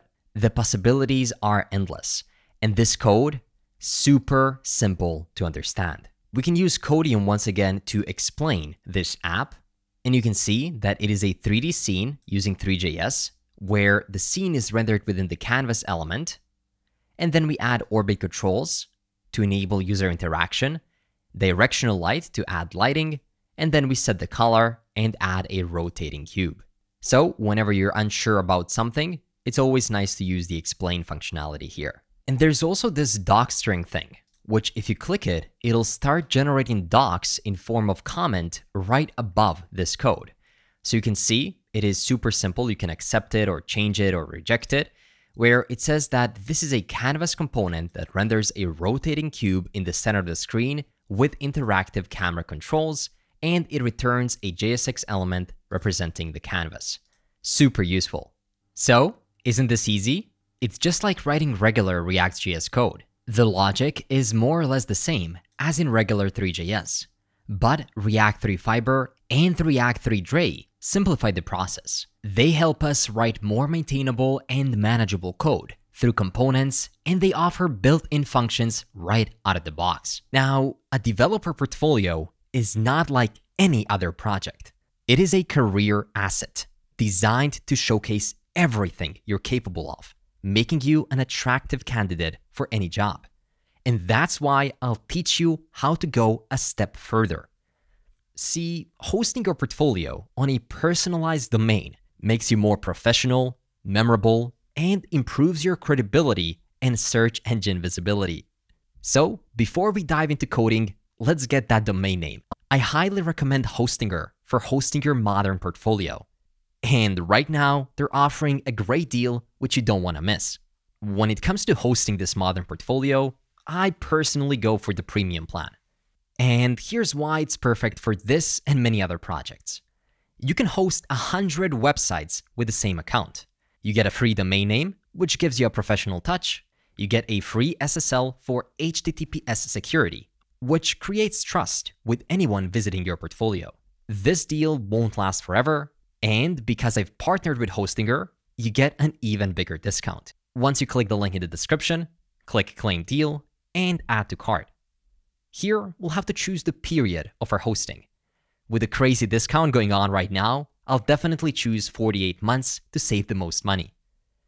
Down below, you can choose your payment method and enter your JavaScript Mastery coupon code, which will give you an even bigger discount on your hosting package. And once you buy it, we are ready to set everything up and get started with building out our portfolio. We are building a new website, so you can choose Create, and we're building a completely custom website, so we can choose Skip at the bottom. Next, we need to choose our domain. As you can see, I use Hostinger for my jsmastery.pro platform. So here you can type out your domain name. I would recommend something like your first name and last name.com. Something like johndoe.com. And if you purchase the hosting for more than 1 year, you'll get the domain completely for free. Choose it and click Next. The domain is registering. And while that is happening, I quickly want to point your attention to our improved Discord server, where now we have dedicated forums for each video. So if you're building this portfolio and you get stuck, you just go to the forum and ask a question. This is the best way to get help. Now already we are the next step, where you can choose where your audience is located at, and you can see there's a lot of options. Click Next, and the setup will initialize. With that in mind, we are redirected to the dashboard of our hosting project. So finally, let's code it out, and we'll deploy it at the end of the course. Before we begin developing our app, I want to show you how you can set up a new IDE that I tried and loved so much that I decided to use it to replace my VS Code. I know making a switch is not easy, but just try it and you won't be disappointed. JetBrains' tools are trusted by Google, Tesla, Visa, Shopify, Citibank, and even NASA. So they'll suit us just fine. The link in the description will give you a free 90-day WebStorm license, so you have nothing to lose. Open it, fill in your information, click redeem, and follow the instructions in the email. Once you click the link you got in your email, you'll be redirected to your account dashboard and just click download. Then select your operating system and click download. Keep in mind, this is a full IDE and not just a code editor, so it's gonna take some time to download. Let's leave it be and I'll be right back. And if you're not ready to choose WebStorm yet, that's totally okay. You can still follow along with the entire video without any problems. I just want to say that I've been trying it on our internal projects for the last couple of months and found it to be the perfect IDE for web and mobile applications. I'm still discovering new features as I go, but I'm already so impressed that I won't be going back to VS Code anytime soon. Once you install it, it's going to ask you whether you want to import your settings from VS Code. So you can do that or start completely from scratch. In this case, I will import the settings. You can choose the theme, the key maps, plugins, and even the recent projects. This was super quick. And now we can create a new project. Instead of just creating a new empty project, WebStorm allows us to start from a specific framework or library. So if you want to, you can continue with Next.js or choose React. But I like this note right here saying that Create React App is not the advised method for creating React apps. So instead, you can switch over either to Next.js or Vite, which I'll be using for this video. And if you're using some other code editor, the only thing you have to do is run npx create Vite and then choose React in your console once it asks you. I'll show you how that looks like later on. And I can rename this project to something like Three.js_portfolio. Great, let's create it. Okay, that was super simple. WebStorm created the entire project for me, and it even asked me whether I want to install all the specified packages. This was super quick. And if you're still using something like VS Code, no worries, you can still follow along just fine by running this command in your terminal. npm create vite add latest /. Then it'll ask you a couple of questions. You can choose React and it'll spin up your project in the current directory. Once that is done, let's run our project to see what we have here. npm run dev. It spun it up on localhost 5173. So if you open it up, it'll look something like this. Just a base boilerplate for Vite and React. So what do you say that we clean it up a bit? But before we do that, you might want to clean up your IDE to make it look a bit more like mine. You can press Command-Shift-P and then choose Theme. As you can see, I'm using a Katpuchin Mocha theme, which you can quickly install from a plugin library. And another package that I'm using are material icons. So you can install it as well, so yours look like mine as well. With that said, let's clean up our file tree. First, we have the main, where everything starts. We don't have to touch that. The index CSS has a lot of the styles that we won't necessarily need. But what we will need instead is Tailwind CSS. So let's go ahead and remove this and add the imports for Tailwind CSS right here. You can get them by clicking the link down in the description, scrolling down to the README, and then searching for snippets, code to copy. And here you can see an index.css file that you can copy and paste right here in your code. You'll notice that this contains just some repetitive code for our rotations. The imports for Tailwind CSS, which we need, changes the body background color, and then it has some utility classes for navigation or for sidebar and buttons that we can reuse within our code. But more on that later. Next, let's actually install Tailwind CSS with the library that you chose to build this project with. It can be Next.js or in this case, Vite. Just Google this and you'll stumble upon this documentation page. So let's simply copy this npm install command and paste it in our second terminal. So I'm gonna open up a new one. First, we're installing some dev dependencies denoted by the -d flag, and then we can initialize a new Tailwind CSS setup within our project. So let's paste it right here.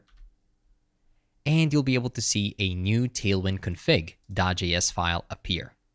Right now, it is completely empty. So the next step is to actually modify it and do the imports of Tailwind CSS directives.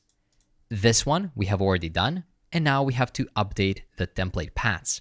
You can find that under snippets in this README as well, under tailwind.config.js. Just copy it and override whatever you have in here. You'll notice that this is a pretty short file where we simply modify some font families and create shortcuts for using a couple of different variations of black. Great. With that in mind, we can go to our app.jsx and we can remove everything. To start with a clean slate, I'll press Command-Shift-P and open up plugins. That'll allow me to switch over to the marketplace and search for React snippets. And I'll install this modern React snippets plugin that'll allow me to quickly spin up React components. So let's click OK. And I'll start typing RAFCE. That is a React arrow function component with an export. How simple was that? Next, I'll turn this div into a main section. And within it, I'll create an H1 with a class name, text-2xl, text-white, and underline. I'll also give our main a class name equal to max-w-7xl, which will give it a maximum width and margin X of auto. Finally, I'll make the H1 say, hello, Three.js. Back in the browser, we can see a big underlined hello Three.js text. If this didn't work for you, you might need to reload your terminal for the Tailwind changes to take effect. But after that, it should be there. Now let's put our browser and IDE side by side so that we can see the changes that we make live on the other side. There we go. And since I know that many of you will be wondering which browser it is, it's the Arc browser. And I would highly recommend it. With that said, let's start focusing on the Navbar. I'll delete our existing assets as we won't be needing it, as well as the app.css. All the styles we need are going to be within the index CSS and then within the class names that we add to our elements. In the source, I'll create a new folder called sections. And within sections, I'll create a new file called navbar.jsx. There, we can run RAFCE, and we can import this navbar right here instead of our H1. So that's going to be just a self-closing navbar component automatically imported from the top. And of course, if we want to actually see it, for now, we can give this div a class name of text-white. There we go. Now we can see navbar at the top right. So let's clean this up and let's go ahead and code this navbar together. To get started, we can turn this div into an HTML5 semantic header tag and give it a class name of fixed, since it'll be fixed at the top. So it makes sense to say top 0. We're going to also say left 0 and right 0, as it'll take the full width of the screen, and we can give it a z index of 50 so it appears over other elements. We can also give it a background of black over 90, which is just a variant of the black color. And it looks like WebStorm automatically recognizes the exact background color being applied. Within it, we'll create a div just to create some spacing that'll have a class name equal to max-w-7xl, which is a width of about 80 rem or 1280 pixels. So you'll see me use this quite often, and typically you always want to have consistent spacing on the left and right side. So no matter what the section, we'll always be using this measure to put the content within. And we can also give it a margin X of auto. Next, we'll have one more div right within it, and that div will have a class name of flex, justify-between to center the elements horizontally, and then items-center to center them vertically. I'll also give it a padding Y of 5 to apply a bit of padding on top and bottom, margin X of auto, and C-space.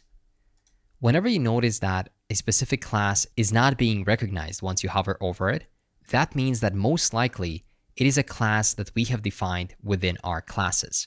And if we quickly search for it within the index CSS, you can see that indeed this is the first utility class we have defined. And this one simply, on smaller devices, applies a padding X of 10 and usually a padding X of 5. So whenever you notice that we're using a non-native Tailwind CSS class name, you can quickly go to the index CSS and see exactly what that class name does. For example, the navul does everything from centering elements, providing a gap, and then making sure that it is all responsive. Great. So now let's add an anchor tag right here within it, and let's make it have an href pointing to /, meaning homepage. I'll give it a class name of text-neutral-400, font-bold, text-xl, hover of text white, and transition-colors. So that means that it'll nicely transition from neutral to white once we hover over it. And there you can put your name.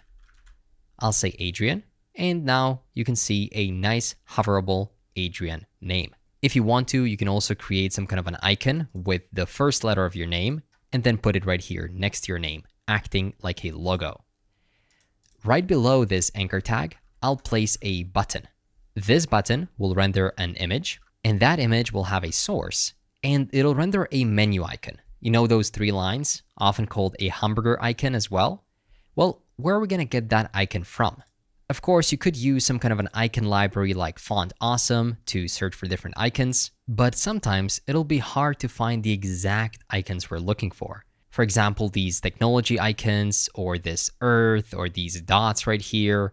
There's many different kinds of icons that we want to have on our design, and we want to stay consistent with using them. So that's the exact reason why I'm providing you with this complete Figma design. So if you want to, you can go here and then immediately download each one of these specific icons. But I went even one step further, and in the same GitHub README that I showed you before, I've also added the assets right here. So you can click here, which will lead you to a Google Drive link, and you can just press download at the top right. Sometimes it says that there might be some viruses, but don't worry, it's just the assets. And once you unzip it, it'll look something like this. It'll be a public folder containing the assets, models, textures, and everything else you might need. So simply go here, remove the existing public folder, and then drag and drop the new one in. There we go, here it is. Now that we have all of those assets, you can simply say assets/menu.svg. And of course, that has to be within a string. If you save it and go back, the error will be gone, but let's also give it an alt tag of toggle and a class name of W-6 for the width and H-6 for the height. And there we go. You can see the menu icon appear on the top right. Now let's change that icon depending on the state of the menu. Of course, this is for mobile devices, and yeah, I'm on a mobile view right now since I've collapsed my browser to see the code. So right at the top, I will create a new use state. I'll call it isOpen and set isOpen at the start equal to false. And the very cool thing that WebStorm does is it shows me here that isOpen is of a type Boolean. For now, I will disable those type annotations, but I like these ones even more. These are super useful. Whenever you call a specific function, it automatically populates the type of the property that you're typing in. Sometimes you might not know what is the first field that you pass into the use state. And here, as soon as you open it, it tells you this is the initial state of that field. Super useful. So now that we have this is open state, let's actually modify the source depending on it. So if isOpen is currently turned on, then we'll show the asset for the close. So assets/close.svg, and else we'll show the menu. That'll look something like this. If I turn it to true right here, you can see that now it becomes an X. So to make this happen on the button click, I will give this button an onClick property equal to toggle menu. And now this is a question for you. How can we toggle a menu? Well, let's declare that function right above by saying const toggle menu is equal to a callback function where we will simply set isOpen to be equal to not isOpen. This is a simple way to do it, but sometimes it leads to issues. So you can see even though it works right now, I can click it. The preferred way is to open up a callback function where you get a previous state, or in this case, we can call it prev isOpen, and then you say not prev isOpen. Because sometimes when you're changing the state using the value of the previous state, things can go wrong. So this is the preferred way to do it. Great. Let's also give this button a class name equal to text-neutral-400. On hover, text-white. Focus, outline-none. On small devices, hidden. Typically, flex. And we'll give it an area label equal to toggle menu. So people with screen readers can still know to open up that menu. There we go. Now, right below that button, we can say nav with a class name equal to, on small devices, show it, else make it hidden. And here we can create a new component right at the top, which I'll call nav items. That's going to be just a regular return that'll return some nav item. You can see how smart our system is. It automatically recommends things to add, but for now, I'll just make it a div. And I'll make sure to render the nav items as a self-closing component right here. Now, what was the reason that I want to add nav items as a separate component? Well, it's because we'll reuse the same nav items both in our desktop navigation bar and our mobile navigation bar. So let's turn this into a UL, or an unorganized list, and give it a class name equal to nav-ul. Right within it, you can show many different list items, like this. But nobody wants to see something like this. Too much duplicated code. So instead, we can create a new object and then create an array within it with different elements that we can then map over and simply create an li for. There we go. And this was too fast, I know. But I just wanted to go a step further to show you how this looks like, because we'll optimize it even further. Instead of declaring all of our logic here, such as home, projects, about, and more, what we'll do is create a new file where we'll keep track of all of this data. We can do that by going to project and creating a new directory within the source. And I'll call it constants. Within the constants folder, I'll create a new file called index.ts. And if you head back over to our GitHub README, you can find a constants index.js file right here.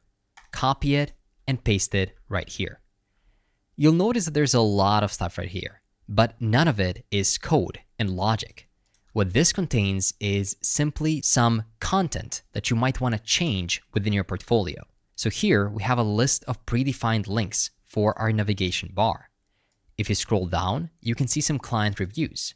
For example, Emily gave me a review and Mark, but for you, these are going to be some other people working at different positions, telling different stuff about you.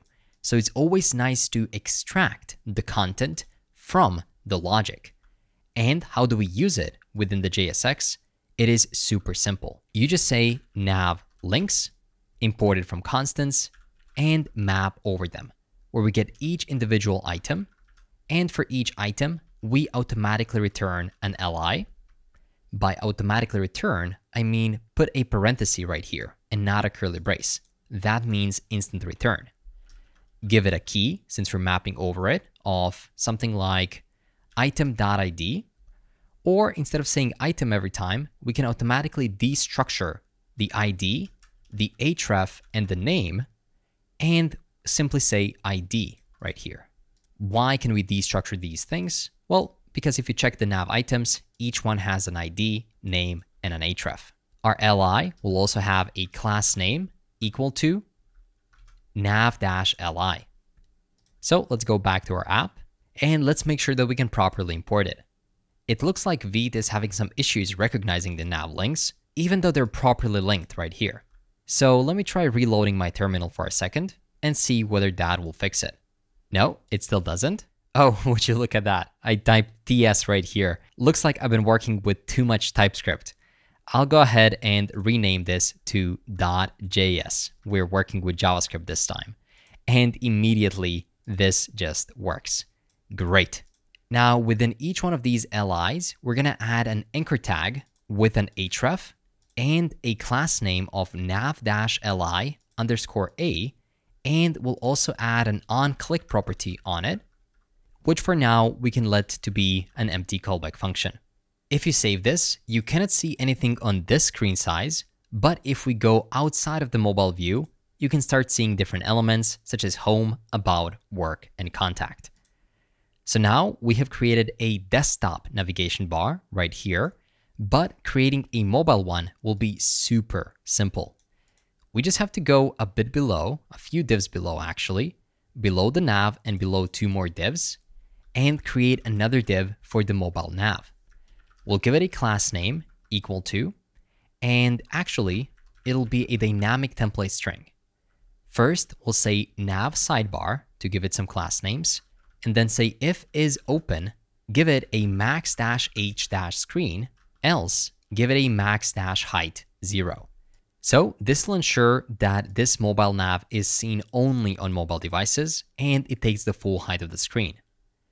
Within it, we can render the nav HTML5 element with a class name of p-5 for padding, and within it, we can render nav items just like so. So now if you open it, you can see how nicely they appear from the top and then they go away. Perfect for mobile devices, and it works on very small screens too. But if we go larger, we can see our regular navbar. Great. So with that in mind, our simple yet quite effective navbar is now done, which means that we can move to the second section of our app, and that is the hero section. So let's create a new file in the sections folder, and let's call it hero.jsx. Run rafce, and then import it right here below our navbar.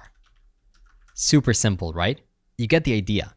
We have a main page that'll ensure that all the below sections follow the same width structure, and then we can just put them below by creating a new section, moving to it, and adding its code. Of course, the hero section is the most exciting of them all.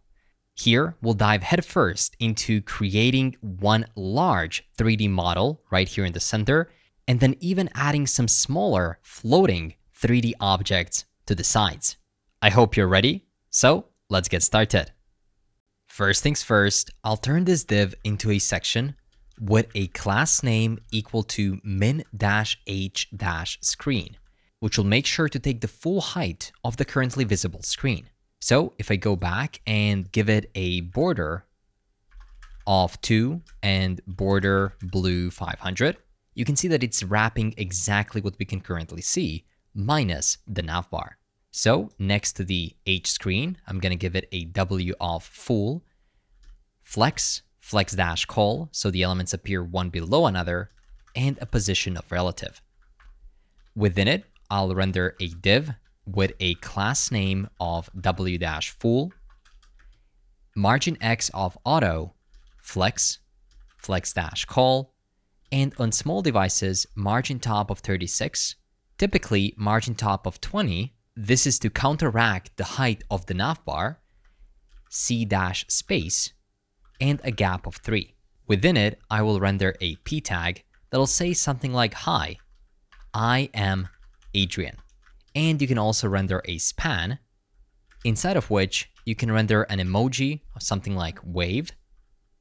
By the way, I just used a Raycast macOS extension to produce that emoji, but you can just copy it from Google or use your own keyboard.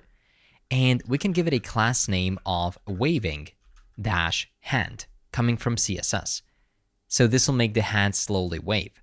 And once again, if you're interested in how this class name works, just go for it in the class names. And you can see that we're applying a wave animation with some specific presets like 2.5 seconds. And what exactly does it do? Let's style this p tag by giving it a class name of, on small devices, text-3xl, typically text-xl. Let's give it a font-medium, text-white, text-center, and a font-general sans. There we go. That's better. I think we can maybe do a 2xl, just so it appears a bit larger. Below that p tag, I'll render another p tag that'll say building, products, and brands. Here, you can say whatever resonates with you. I'll give it a class name equal to hero_tag and text-gray_gradient. There we go. So now we have this primary text and then the secondary headline. Right below it is where the magic happens. I'll create a new div that'll have a class name equal to w-full and h-full for full width and height, position of absolute, and an inset of 0. This will make sure that it takes the rest of the screen here. And for the first time, we are ready to use Three.js. So the first thing we have to do is actually install it. So let's head over to our second terminal and let's run npm install 3, which is the primary Three.js library, add React-3/fiber, and add React-3/Drei, the helper libraries.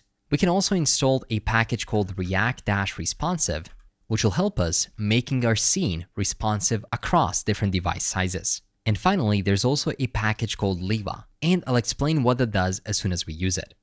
So press enter, wait for these packages to get installed, and let's dive right into using Three.js within our React application.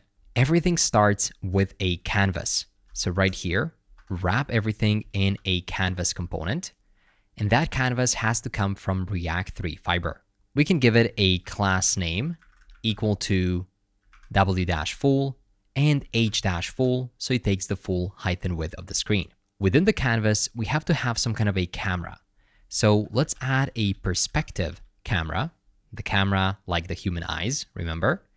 And I'll say make default, which will make this a default camera, and give it a position equal to an array of 0, 0, and then 30. Still, there's nothing on the screen yet. So let's change that by adding our first model. I'll create a new component in the components folder. So let's first create that. And then I'll create a component called HackerRoom.jsx. We can run RAFCE right inside of there, and we can import it right here below the perspective camera, HackerRoom. Of course, this HackerRoom is referring to this 3D model right here with a retro-looking TV, some hard drives right here, and an old-school computer. So let me teach you how to get to this model and use it right within our code. I personally use Sketchfab to find all my 3D models. They have different characters and creatures, cars and vehicles, 3D scans, weapons, and even electronics and gadgets. Let's use the search at the top. Feel free to search for whatever you'd like to feature at the top of your portfolio. In this case, I searched for HackerRoom, and we'll actually use this model right here, stylized HackerRoom. 1,500 downloads, and it's completely free. You can move it across right here, see what it is made of, beautiful old school textures. So let's go ahead and download it, which will bring us to the authentication. So let's create an account. Once you sign up, go back to this model and download it. You want to download it in a GLTF format. So press download. Then you can unzip it and see that you have a couple of different file extensions in there alongside all the textures that this table uses. What you want to do next is something super interesting. We want to turn this over into a React 3 fiber component. And to do that, we'll use this GLTF converter that converts any GLTF file into a React 3 fiber component. The link to this website will be in one of the first pages of the Three.js guide, linked down below. So just get it and then drag and drop your scene.bin, scene.gltf, and textures right here. It'll take some time to load, but once it's there, it'll look amazing. You can zoom it in, you can change the perspective, and you can see all the code that we need right here provided to us. This is super impressive. You can also play with some stuff like the shadows, which you can turn on or off, but be careful as your browser can freeze for a second while that is happening. I'll turn them back on. And you can also play with all the other things as well to see what changes does it make. Here, if you select keep names, it's also going to keep track of all of the names so you know what's a computer mat, what's a server mat, what is a cable and a table, and then you can continue modifying and changing these elements. In this case, I will just remove the verbose and remove the keep names. With that in mind, the only thing we need to do is export it by copying it to clipboard. Oh, wait, Adrian from the future here. Actually, don't copy that one. Copy the one that you can find in the README of this video. Just go here and head over to snippets, code to copy. And here, just at the bottom, you'll be able to find a modified hacker room model. I got my friend that works in Blender to lower the size of that model by 10-fold, while still keeping the textures of the same quality. So to follow along, copy it from here, go back to the code, and override our current hacker room with the one that we just copied. Now, of course, this won't work right off the bat. There's still changes that we have to make it work. First things first, let's turn this into a default export. So we can say const hacker room is equal to, we get props right here, and then we open up a function block. Then at the end, we can properly close it and then say export default hacker room. This way we can properly import it in our other component. And I'll put this use GLTF preload right here at the top of it. And we have to point this path to the actual scene.gltf file. If you check out your public folder, you can see that I already provided some models here for you. So the hacker room GLB file is already here. I got it from Sketchfab. So you can simply change this to say /models/hacker-room.glb. Now, if you reload, this time you get a dark screen, not a white one. But there's still things that we have to do to make it work. First things first, let's wrap everything within the canvas with something known as a suspense. And this suspense has to have a fallback, which will be equal to some kind of a loader. So let's create a new component in the components folder, and let's call it canvas loader.jsx. We can run RAFCE inside of there. And here's the cool part. Whenever you're creating some components within the canvas, you have to keep in mind that you're not writing actual JSX. You are within a 3D environment.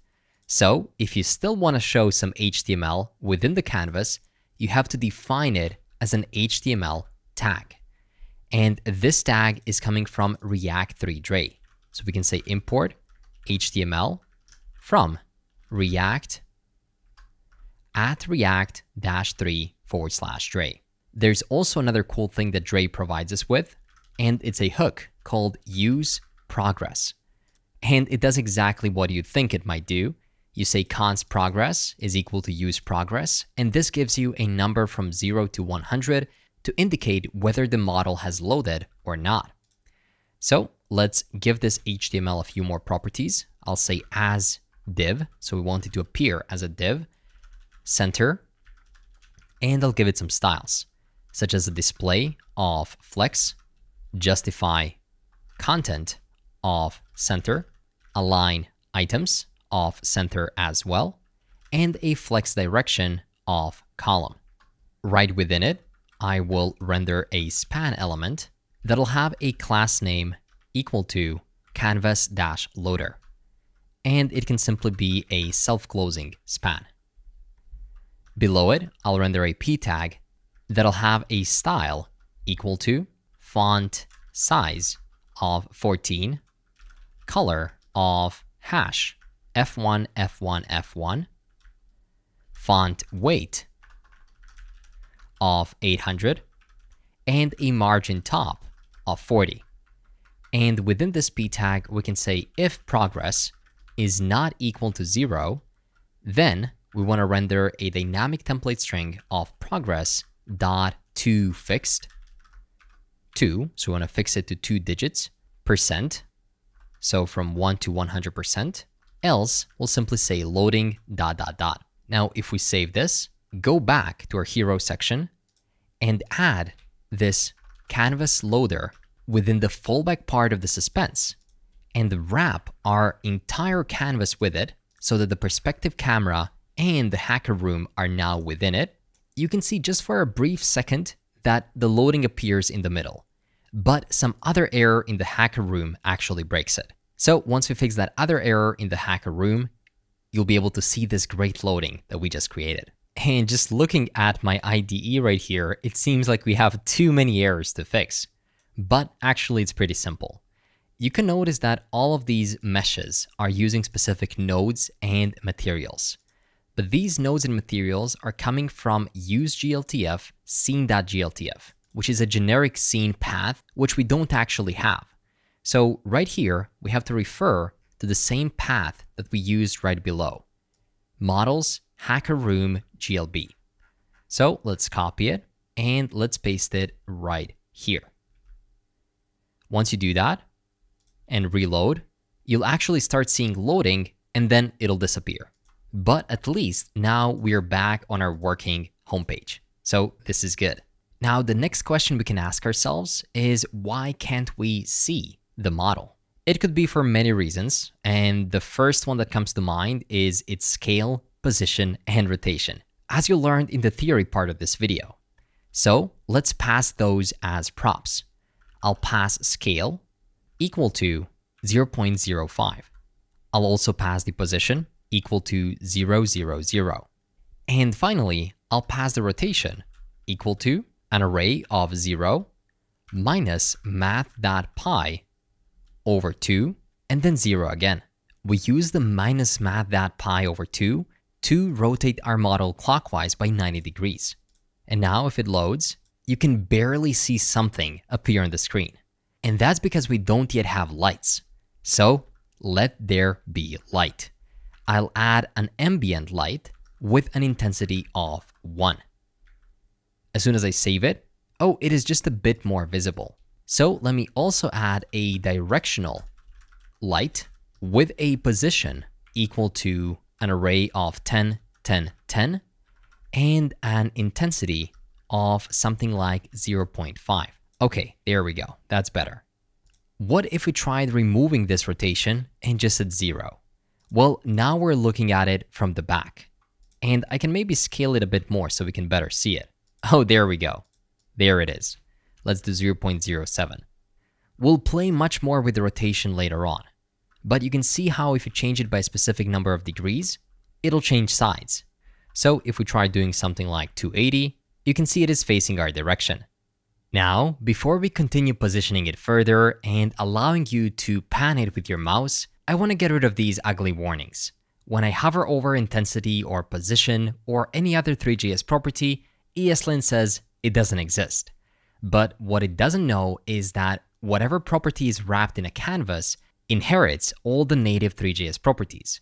So our hacker room right now is a complete mess because it thinks that none of these exist, but they actually do.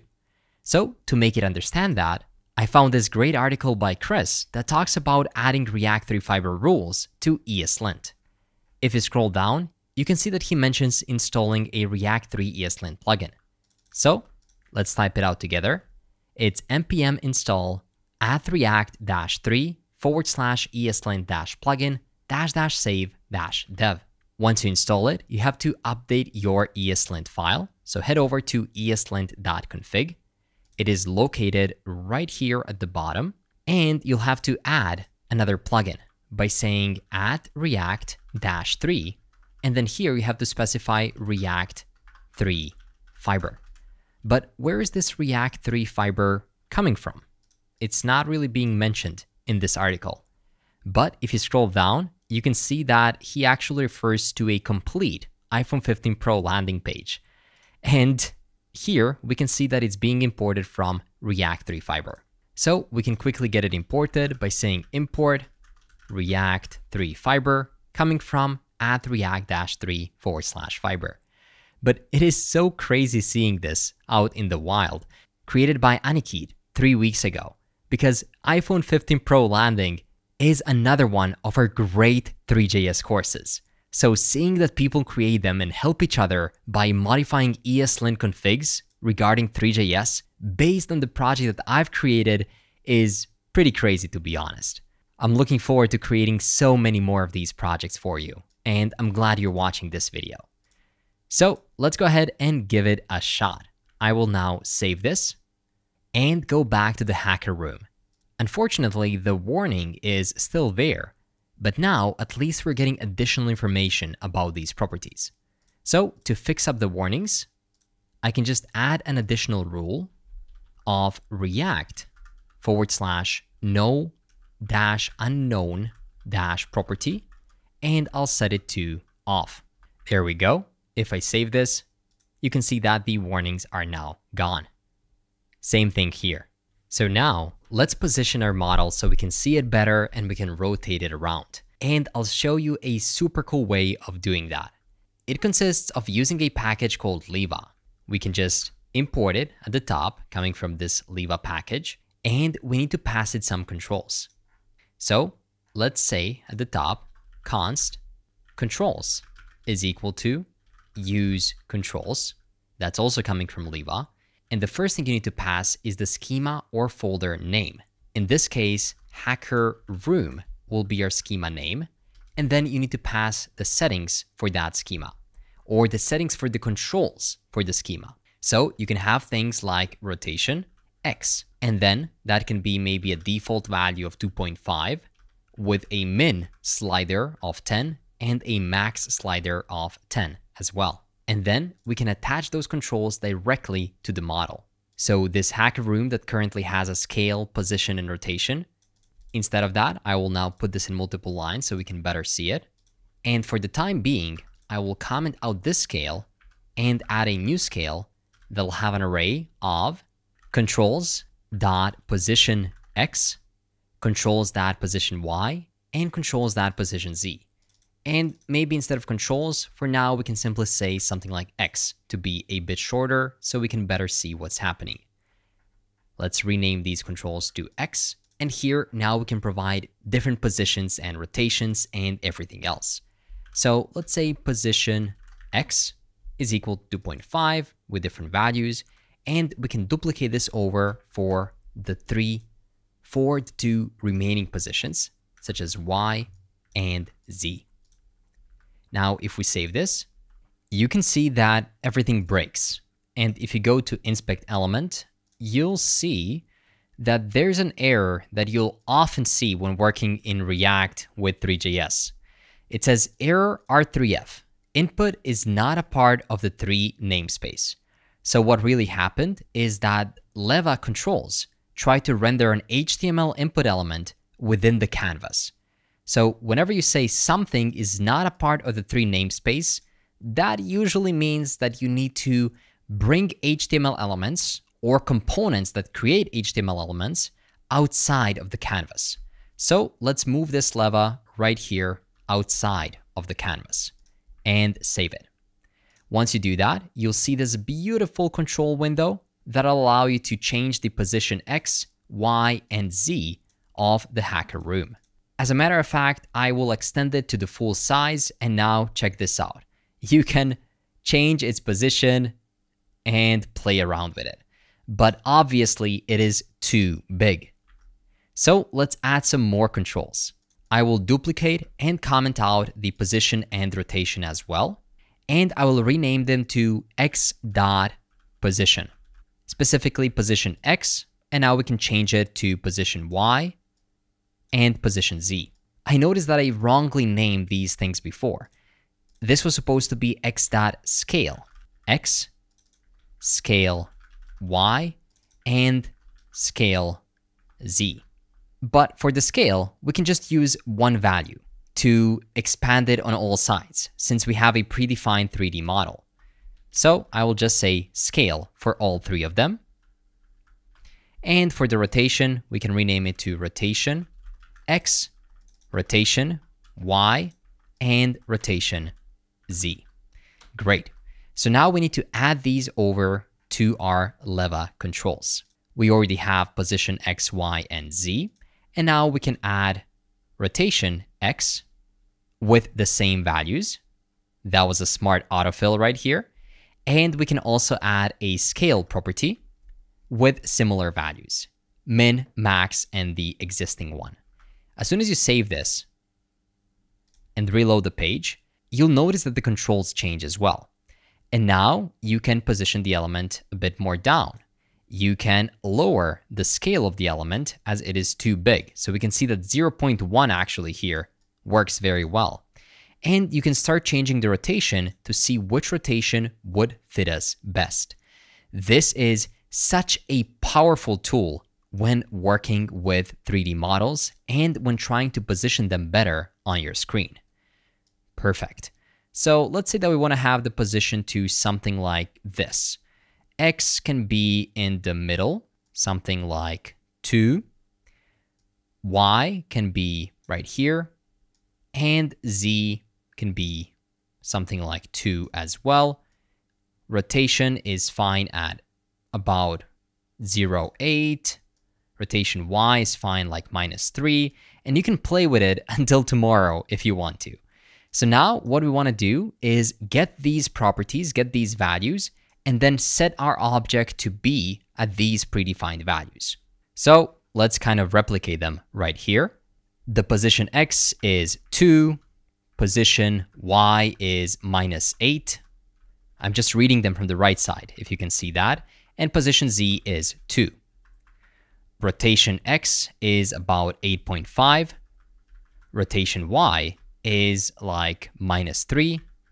And rotation Z is about 0.8.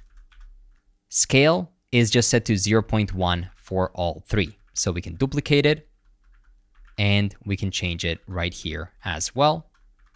And that leaves us with a hacker room that hopefully will fit nicely on the screen. Okay, this was a comedic element. Looks like I didn't properly copy all of the properties because it is definitely sideways. But that's not a problem. Instead, let me show you how we can use some actual math to rotate our model maybe a bit more precisely than what we have here.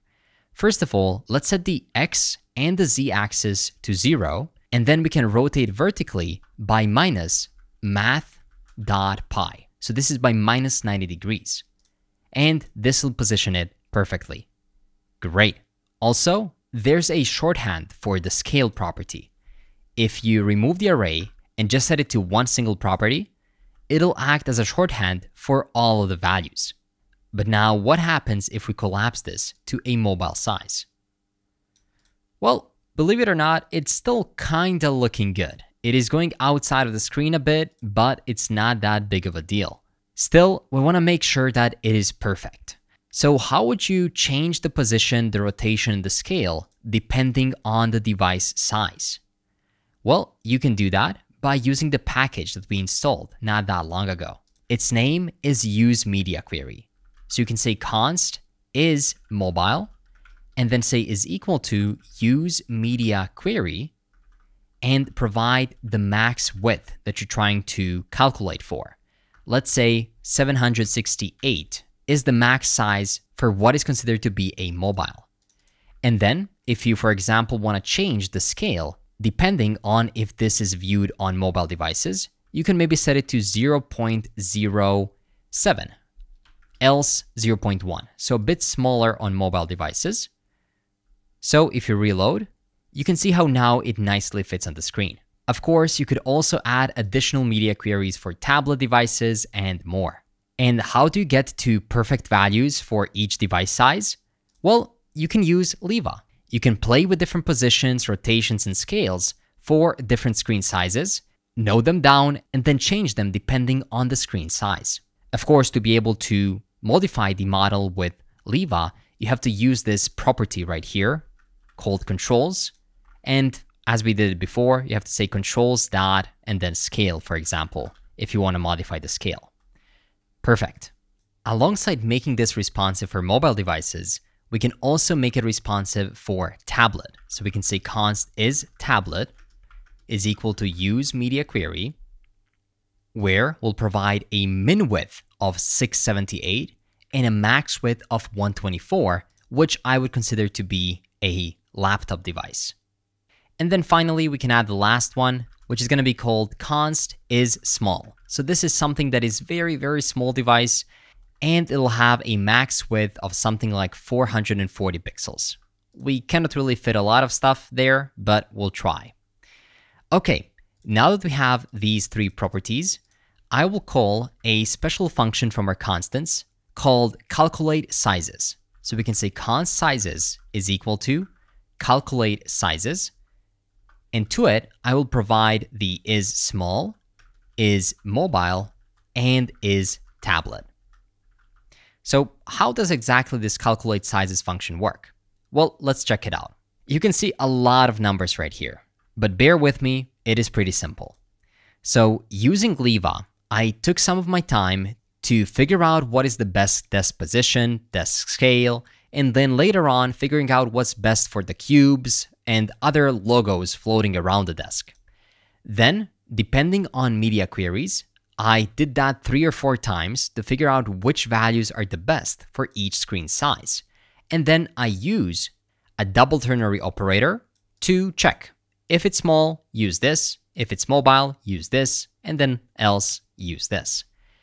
This simply returns an object that contains different positions, scales, and rotations if need be. So what we can do now is simply pass a scale of sizes dot desk scale. Much simpler than declaring it right here. And we can do the same thing for position as well by saying sizes dot desk position. For the time being, we can let the rotation be as it is. And I will comment out Leva for now since we don't need it at the moment. And I will also remove these controls at the top. Okay, let's remove this unused Leva import at the top. And let's change the perspective camera z-axis to 20 to make it appear a bit larger. There we go. So now this is looking great on mobile devices. And as we expand it, you can see that it is still actually looking great. It might seem a bit on the smaller side, but that's because we are yet to add additional floating elements around it. So trust the process. To add the floating elements, let's head below our hacker room and let's create a new group element. Within this group, we can render a new component. So let's go ahead and create it. I'll go to the components folder and create a new file called target.jsx. I'll run refce and I'll create a new target self-closing component. Looking good. To it, I can also pass a position equal to sizes.targetPosition. This is coming from our calculation for different screen sizes. Now we can go into this target, and if we just render it like this, it'll of course break. That's because we cannot render divs within the canvas. So let's go into this target. So where are we going to get this target 3D model from? I already showed you one cool website to get 3D models. It's Sketchfab. But check this out too. This is the official React 3 Fiber documentation examples. And under Showcase, they have so many cool models and applications and crazy stuff, to be honest. And if you click it, it leads you straight to the CodePen link. So in this case, I use a stencil mask, this one right here. It led me to a CodePen link, and take a look at this cool target. So we can just try to accommodate it and make it work with our code. So let me teach you how to do that. First, we have to get this GLTF file that they specify here. So if you're following along with me, you can copy it from here. Else, I will link it in the README down below, so you can also copy this target GLTF link from there. Next, back in the code, we can repeat everything we've done with a hero. So you can learn one more time how to render a 3D model within the scene, but this time from scratch. We're not using that GLB to React 3 Fiber component thingy. We will create a mesh from scratch. So let's start by specifying a scene by saying const scene within curly braces is equal to use GLTF, and then you can pass a path to that GLTF model. A pretty cool thing here is that you can pass a link pointing to it. So we can pass the link that we just copied, and we can import use GLTF from React 3 Drei. So let's say import use GLTF from @react-3/Drei. Great, so now we have a scene. We also need to create a ref in case we want to play with that scene. So we can say const target ref is equal to use ref coming from React. Now, instead of rendering a div, we can render a mesh. This mesh will contain a primitive within it. Remember, before we learned that a mesh has to contain a geometry, a material, but in this case, we can also pass a primitive which will act as both. So we can say primitive with the object equal to the scene we are importing. To this mesh, we can then spread out all the props that will pass into the target component. So let's get them here as well. We can specify the ref equal to target ref, and let's save it. Now, back in the hero, we have to import this target component. So let's do just that. Target coming from components target.jsx, and you can see it at the bottom left. It doesn't look that exciting right now. It's just kind of sitting there. So let's style it a bit. Or should I say, let's animate it. And for that, we'll use GSAP. I've also done a crash course on GSAP, so I'll link it somewhere below so you can check it out. But let me tell you the gist of it. When you pair Three.js and 3D development with GSAP, which is an animation library, you become so powerful because you can animate 3D objects in space and time. So let's install GSAP React using the terminal by running npm install add gsap/react and add the core GSAP library as well, just GSAP, and run enter. Next, we can import GSAP from GSAP, as well as import use GSAP coming from GSAP React. Next, we can call that hook use GSAP and provide a callback function that'll determine what we want to do with a specific object. So we want to animate it to a position. So we're going to say gsap.to, which element we want to target. Well, it's the target ref .current .position. And as the second parameter, you can provide variables. So y-axis will be target ref .current .position .y plus 0.5. So we're going to move it 0.5 above. We want to animate it in a duration of 1.5 seconds, and we want it to repeat -1. And we can set a yo-yo effect to true. So it's going to go up and down. And if we now save this, you can see that it's kind of jumping up and down, kind of like it's floating in space. Let's also rotate it a bit by giving it a rotation equal to 0 math.pi divided by 5 and 0 for the z-axis as well. There we go. So now it's kind of looking toward the center of the screen. Great. This target was pretty simple. The second one we want to add is a React logo. So let's go back to the hero, and right below the target, we want to render a React logo component. So before I declare it, let's actually create it as a component. React logo.jsx. We can run RAFCE, and I will import it right here. React logo as a self-closing component. And to it, I'll also pass a position equal to sizes.react logo position. Of course, this by itself will break the application because, one more time, why? Can you tell? Well, we cannot use HTML elements within the canvas because we're in the 3D territory. So we have to turn this into an actual 3D element. We can do that by downloading another 3D model from Sketchfab. In this case, you can search for React logo. You'll quickly come across it. There's also one in a circle. And then you can download this 3D model as a GLB file. Once you download it, you can go to this website and upload it right here. This one doesn't need any additional meshes or scenes or anything like that. It is pretty straightforward. So let's go ahead and copy this component and paste it right here. Of course, we can say export default React logo, and we can also declare React logo right here at the top. Const React logo is equal to a functional component that accepts the props and then returns a function block. Now, if we save this and go back, it won't work just yet. And that's because we have to update our path. Our path will actually be coming from /models/react-glb.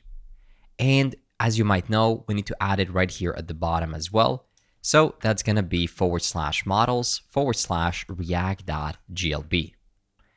As soon as you do that, you'll start seeing a nice logo appear on the top right. Now, to make it float in space, I will rename this group to a float element coming from React 3 Drei, and I will move the props from the float to this inner group right here. That'll make it automatically float in space by using this great float property coming from React 3 Drei. I'll remove this comment just to make it clearer, the unnecessary imports, and we're left with a very simple use of a 3D model. Let's also modify its position a bit by saying position is equal to an array of 8, 8, 0. And instead of this pose right here under float, we can say float intensity is equal to 1. And this pose property of null will be added to this group. Now we can further position it to look better on the screen. I will increase the scale of a group right here to 0.3, but I will then modify the scale under this specific mesh to something like 0.39, 0.39, and 0.5. We can also change the position to 0.079, and here we can set it to 0.181. Now you'll see a small floating React logo similar to the target at the bottom left. Also, it doesn't need the cast shadow and receive shadows as there's no shadows on this specific mesh. Great. Now, if we go back to the hero, we can add the remaining two floating thingies on the top left and bottom right. Since these two will be almost exactly the same as the target in React, I'll provide their code for you. So just create a new component. One will be called cube.jsx. And if you go to the GitHub repo under components, cube, you can just copy it and paste it right here. You can notice that it is a 50 file long 3D model, which has the same properties that the React logo has. It has a floating group, and on top of it, we're applying some GSAP animations, similar to what we have done with the target. So if we go back right here, below the React logo, we can now render the cube and pass it a position equal to sizes.cubePosition. So if we go back to our repo, check this out. It looks great, and it even rotates from time to time.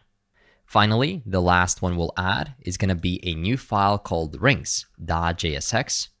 So you can copy it from here, paste it into rings, And you can notice that here, instead of downloading a 3D model, we're using a torus geometry and a specific material. So we're really trying to recreate a new model out of scratch. And then we're animating it. I found this one online. And when you start creating different Three.js websites online, you'll notice that you can often start from great, already existing examples. So let's add the rings right here. And let's give them a position equal to sizes dot ring position. Now, if we go back, you can see that we have floating elements on all 4 sides of our screen. So let's actually enlarge it a bit so we can better see it. And would you look at that? It feels much more immersive. Later on, we can play with the camera positioning a bit more and make the central model move when we move our mouse to make it feel even better. But before that, I want to teach you how to change a texture on our main 3D model right here. I'll teach you how to change what is being shown on the central and the left screen right here, so you can completely personalize it. Back in the hacker room, we can load up some of the textures. So let me say const monitor texture is equal to use texture coming from React 3 Drei. And as with the scenes and GLTF models, you have to pass a path of this texture. In this case, it's going to be textures / desk / monitor.png. So textures are nothing more than images, and we can actually go ahead and check it out. If I search for desk / monitor, you can see that this is the texture that we want to show on the monitor. It is just some kind of a reflection. Next, we can also create another texture and call it screen texture, which is equal to use texture. And this will be equal to textures desk screen.png. Great. So now if we check out that one, screen.png, you can see that it's actually a logo and then a code editor in the middle. You can use this image, or in case you want to change something, like use your own icon right here or logo, you can do that as well by modifying this image and then placing your own image on top of it. So how do we actually use these textures? Well, let's scroll down to our first mesh. This is a computer mat. So here we can render a mesh mat cap material, and to it we have to pass a map, a texture map, equal to monitor texture. And if we save it, and I have a small typo here, textures actually go within the meshes. Before we self-close this mesh, we're gonna put this mesh mat cap material within it. That's gonna look something like this. And now you can see a bit of a glare happening on the screen, making it look better. Next, let's apply our screen texture by going all the way down, and you wanna go where it says materials.screens. I will expand this mesh, and within it, I will also render a mesh mat cap material, and I'll pass a map equal to screen texture and save it. And you can see this immediately rendered our code in the middle and the logo at the left side. Great. So now you know how to add custom textures to your 3D models. You just import them and then you use them as a material within the mesh. With that in mind, let's go back to our hero section and let's add the last part needed to make this section even more realistic. And that is the ability to pan this element with your mouse so that the model moves as you move your mouse. To do that, I'll create a new component in the components folder called a hero camera.jsx. I'll run RAFCE, and instead of a div, I'll render a group since we're working within Three.js.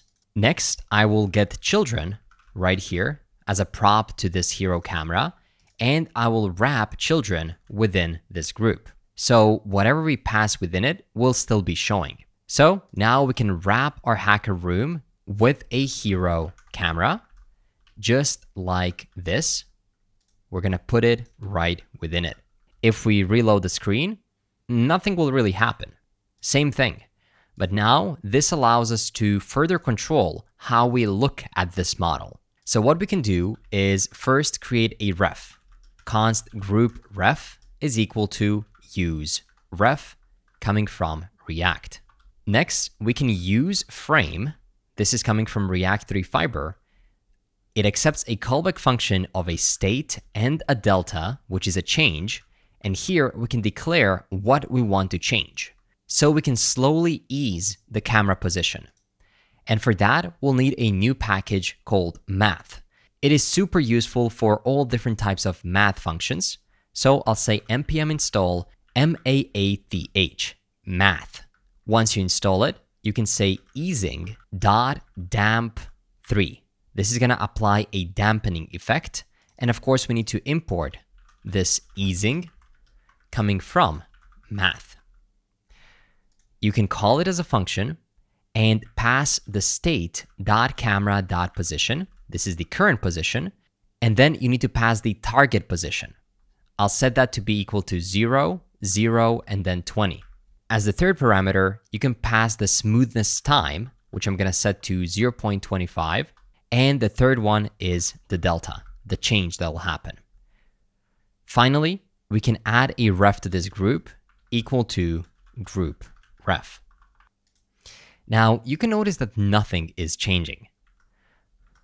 But what happens if I change this target over to something like 30?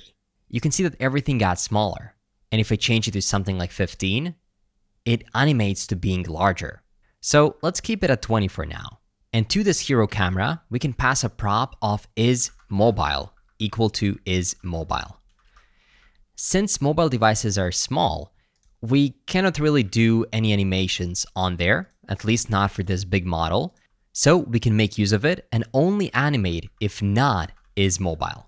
So if not isMobile, I will duplicate this easing and dampening. So let's create it right here, easing, dampening, and I will move it into this if. And we still need access to the state and the delta, so we're going to wrap it with a use frame. All of it will be in there. One will be executed for desktop devices and the other for mobile. So what do we want to change if we're on desktop? Well, instead of easing damp3, we can use easing damp-e and change the rotation. So we can say group dot current dot rotation. We can set the target to be equal to state.pointer.y divided by 3 and minus state.pointer.x divided by 5, and then the last one will be set to 0. Smooth time and delta can be the same, and this group is actually referring to the group ref, which contains our model. So if we now fix this typo to rotation and we save it, you can see that now, as you move your mouse, the model will actually change the perspective. This is looking good. Now we can add a contact button right here at the bottom. So once we click contact, we scroll to another section. But I don't like that once we move our mouse down, we can see the bottom of the table. I would want it to be the opposite, so it actually moves up and shows more of the table, like we want to do something on the computer. So to achieve that, you simply need to add a minus right here on the y-axis, which will make sure that it goes in the other direction. So now if I go to our contact button, it kind of opens up and invites you to explore more of your portfolio. Okay, before we go ahead and add the button, let's see if there's something else we can do to make this even better. First of all, I can notice that the React logo and the target are a bit smaller than the other floating elements. So let me head over to the target component, and I'll just add a scale of 1.5 to make it a bit larger. There we go. That's good.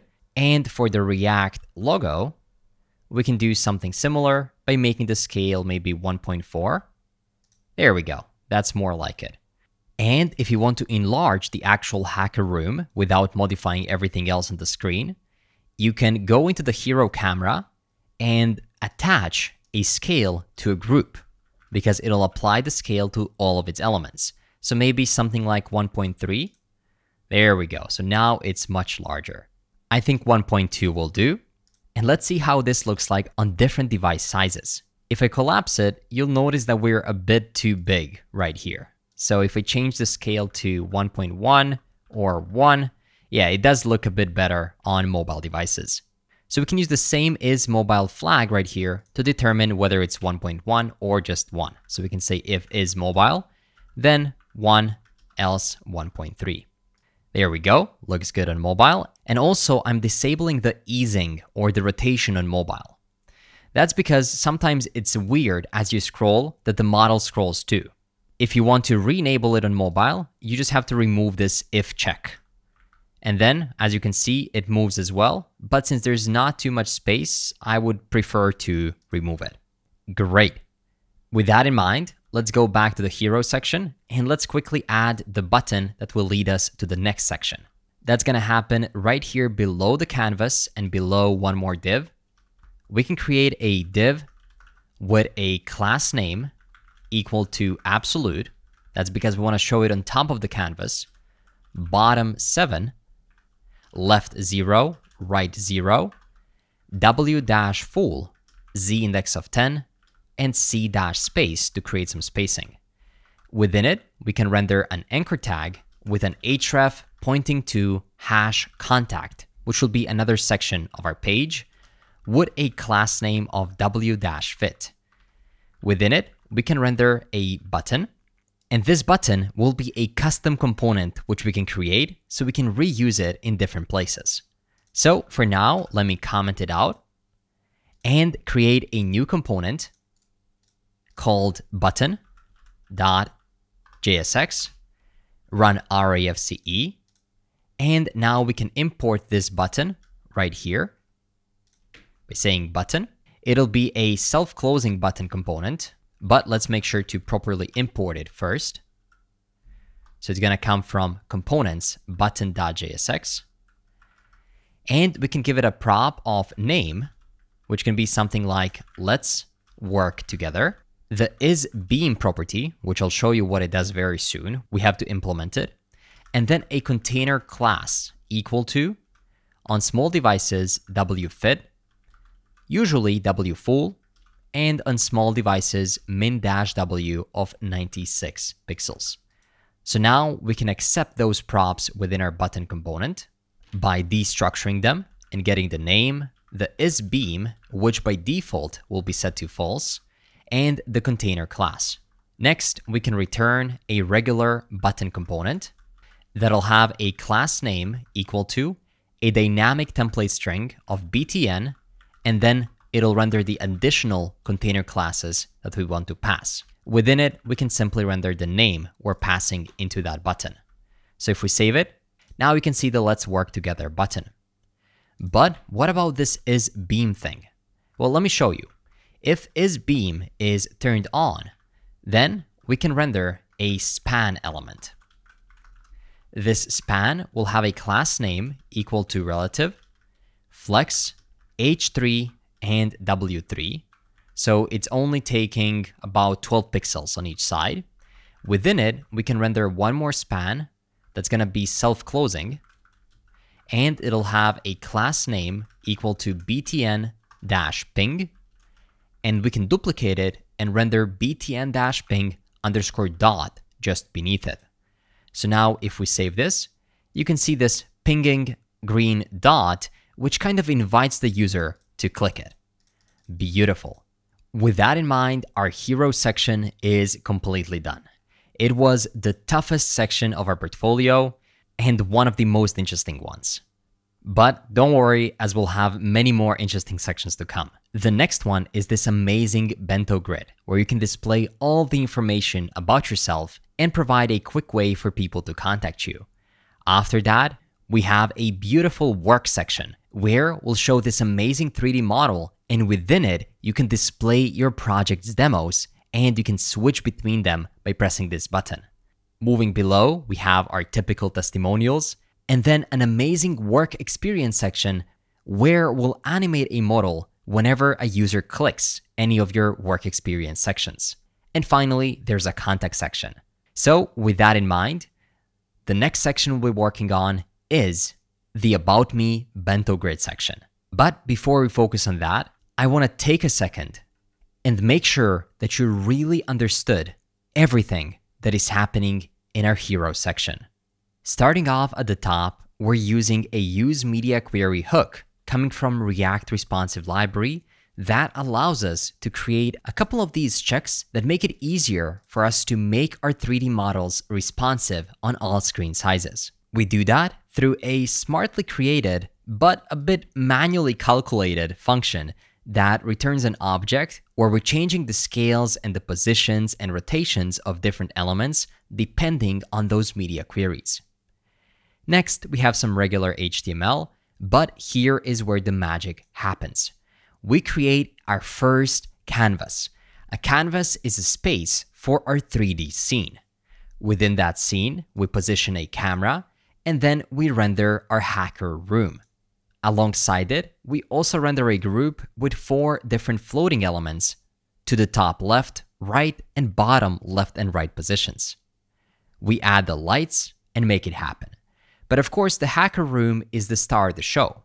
Here, we first learned how you can import 3D models from different places, such as Sketchfab.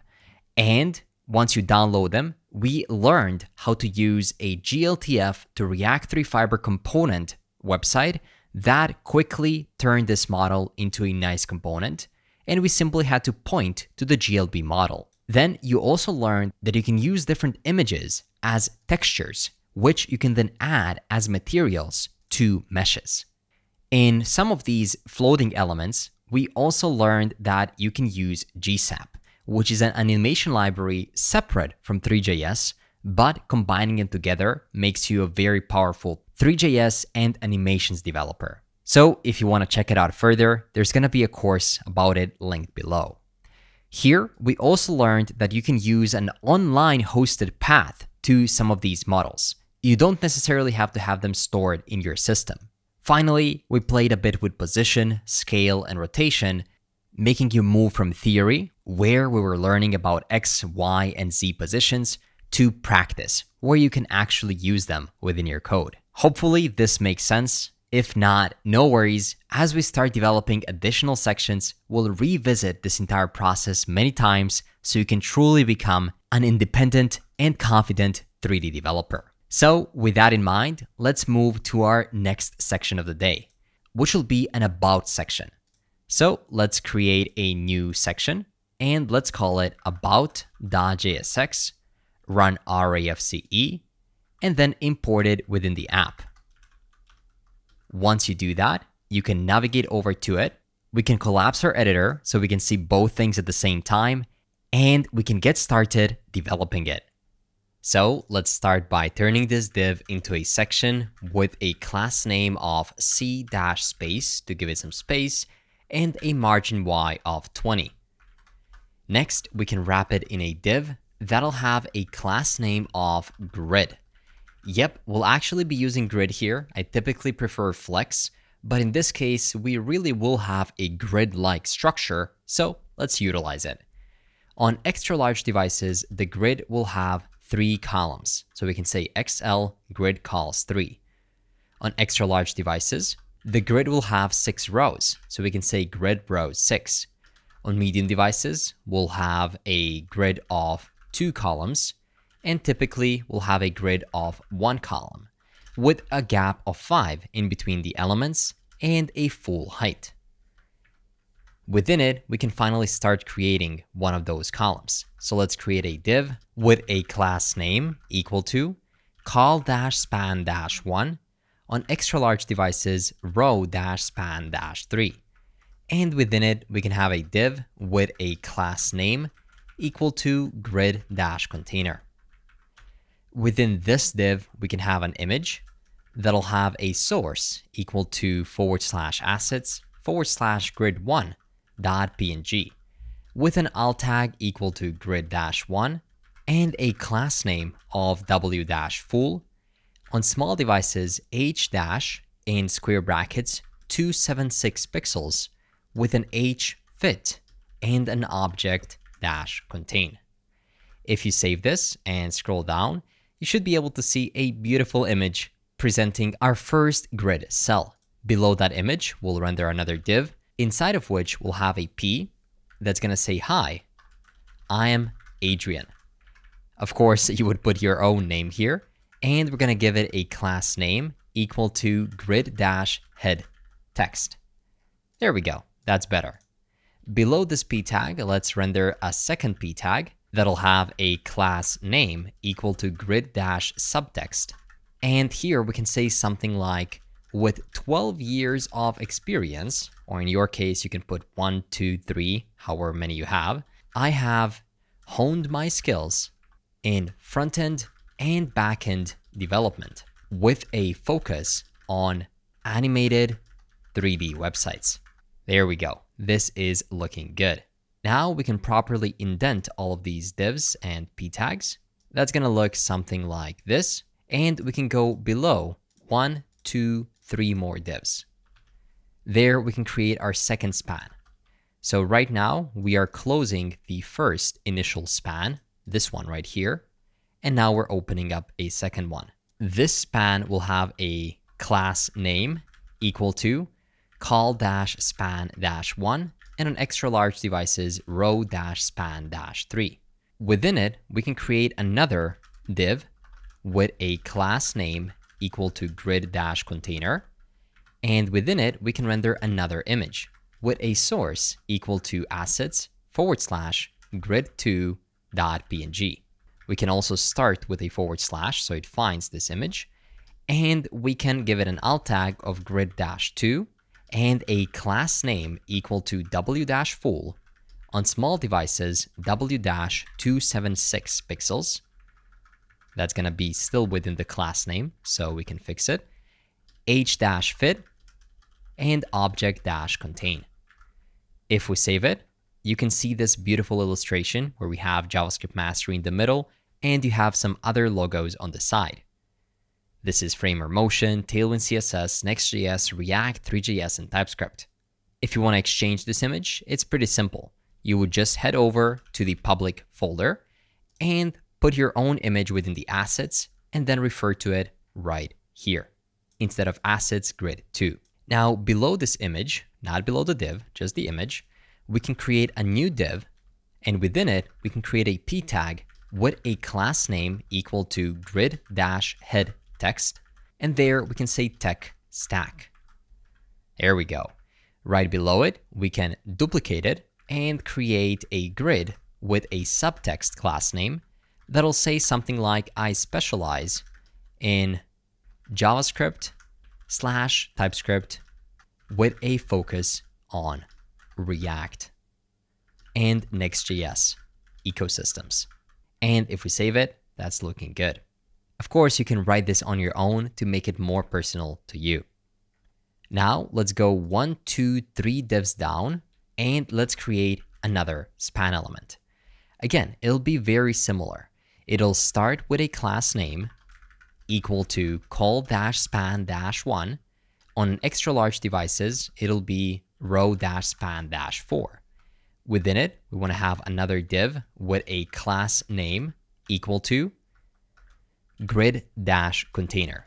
And within it, we can render a div with a class name equal to rounded-3xl, w-full, on small devices, h-326 pixels. I found that value to work well. h-fit, flex, justify-center, and items-center to center it both horizontally and vertically.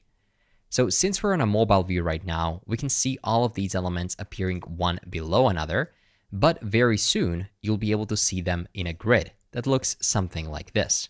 So looking at the deployed application, the next element we want to add is this globe right here.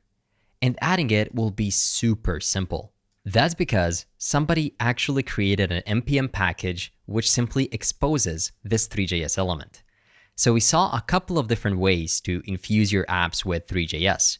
One is to create it from scratch by creating a mesh with a geometry and a material. The second one is to find it online or download it from Sketchfab or refer to a specific link where you can then add it to your code. And the third way is to simply install a package that uses Three.js behind the scenes. And in this course, I wanted to cover all the ways. So let's install that package by running npm install react-globe.gl. Once it gets installed, right here, you can simply say globe, and we can import it from that package that we just installed. react-globe.gl. If we save it on its own and go back to our application, you can already see some kind of a dark sphere right here. But by passing additional properties, we'll make it look better. Let's modify the height to 326, as well as the width to 326 to make sure that it is of a proper circular shape. Or maybe height should be about 10 if the Earth is flat. That's gonna look something like this. Well, it's too dark to see anyway. So next, let's remove this background by saying background color is equal to RGBA. We'll do 0, 0, 0, and then 0 for opacity as well, which will completely hide it. Next, we can change the background image opacity, and I'll set that to 0.5. We can also show the atmosphere by simply setting this to true, and we can show graticles. Finally, you know how we can apply textures to different 3D models? Well, they allowed us to do that as well by simply saying globe image URL, and then here we can pass the URL to a specific image that we want to show. I already found some links right here where they have a basic and different source codes. So if we refer to globe image URL, you can see that by default, it's not set to anything. But if we look at the default basic Earth, we should be able to find an example. There we go. Something like this would work, but this one has some specific data points as well, which is pretty cool if you think about it. So what I'll do in this case is I'll provide you with these links in the README down below. So you can simply copy the globe image URL as well as the bump image URL, and they're going to add the necessary texture. In this case, since we have a dark mode website, I wanted to show the Earth at night. But if we just switch this over to day, you can see it in the day as well. It is completely up to you. The next thing you can do is add a labels data, which is an array of objects that you want to show on the map. You can choose a specific latitude like 40 or longitude of -1, let's say, and then you can add a text such as I'm here. You can also add a color of white, and then you can add a size of something like 20. If you save that, and if you put correct coordinates, if you zoom in just enough, you can see the I'm here tag.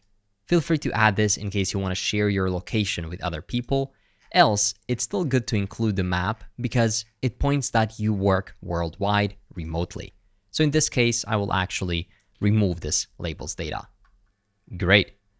Let's go one div down, and then here we can add a div that'll contain our head text and subtext. So let's add a p tag, and within it, we can say something like I work remotely across most time zones. And we can give that a class name equal to grid-head text. And we can create one more p below with a class name equal to grid-subtext and say something like I'm based in Croatia, or you can put your country here, but say with remote work available. There we go. This makes sense. And below that p tag, we can create a button or just reuse our existing button component imported from components button. And we can give it a name of contact me, is beam turned on, and a container class of w-full and margin top of 10. There we go. So now they can also contact you right from here. Now let's go 3 divs down one more time, and let's create another element of our table. Let me show you how it looks like right now. If I go here, there we go. It's going to look something like this. So let's collapse it, and let's give this next one a class name equal to call-span-2 on extra large devices. So we have to specify that.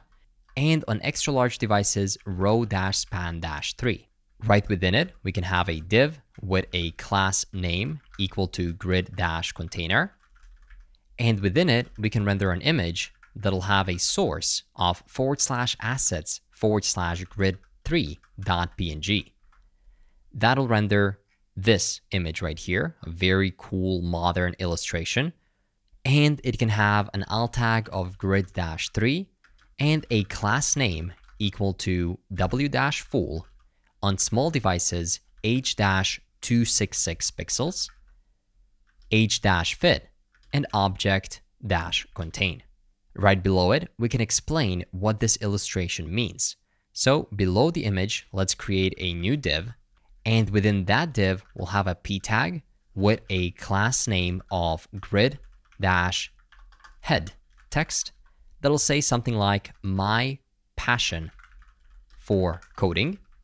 We can duplicate that p tag right below, change it to grid-subtext, and we can say something like, I love solving problems and building things through code.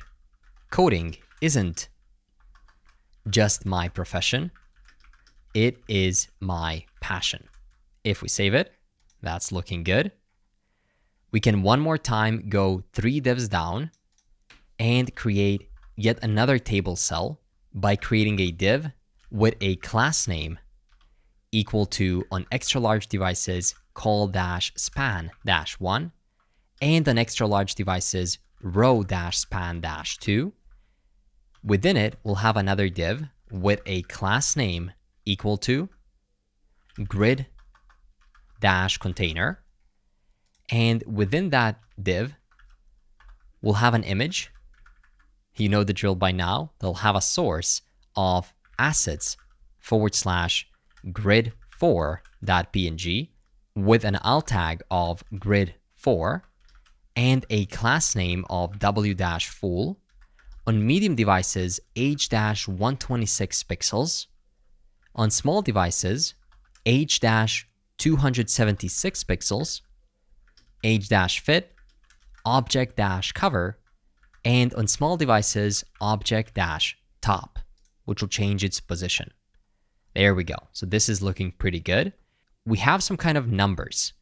They look like the old school phone dialing system, but in a bit more modern way, letting people know that they can reach out to us. So let's go below that image, create a new div with a class name equal to space-y-2, and within it, we can create a p tag that's going to say contact me, that'll have a class name equal to grid-subtext and text-center. Next, below that p tag, we'll render a div that'll have a class name of copy-container, and on click, we'll be able to copy our email.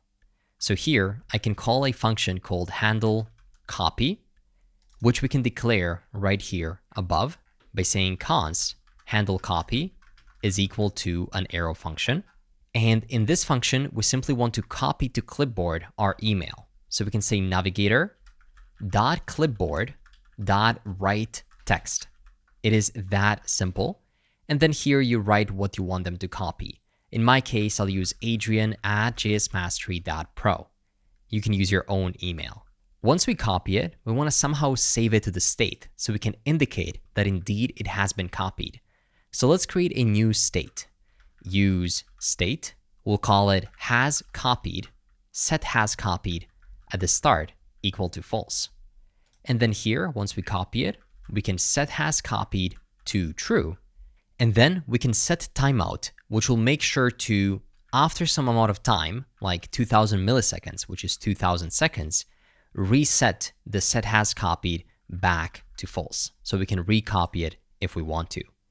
So now moving down, right here, we're calling that handle copy.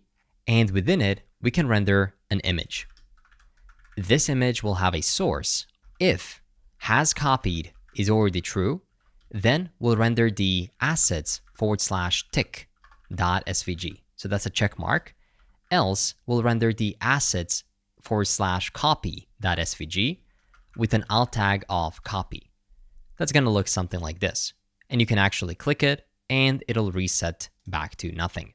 Below that image, we can render a p tag that'll say what they're copying. So here you can type your email one more time. And I'll also style it a bit by giving it a class name equal to, on large devices, text-2xl, on medium devices, text-xl, font medium, text-gray_gradient, and text-white so we can actually see it. Perfect. So now when they click this whole thing, they have just copied your email. And if they go to paste it somewhere, you can see that it'll indeed be copied. Beautiful. And believe it or not, that led us to the end of this About section. Let's check it out in its full glory. Of course, just like this, everything still nicely appears in one line, no matter how small we go. You can see it works beautifully on mobile devices, and you can also move this earth around. But if we expand it to full screen, well, this is where the magic happens, because we get this beautiful, modern, developer-y Bento Grid, where people can learn a bit more about you, about the tech stack that you use, that you work remotely, that you have a passion for coding, as well as they can copy your email or just press contact me to be navigated directly to the bottom of the page.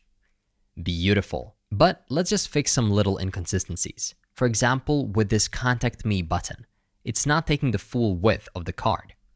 So if we find this contact me button, it is right here. We need to make sure that we have a W full applied right here, which we do. So let's check if it's properly being used within our button.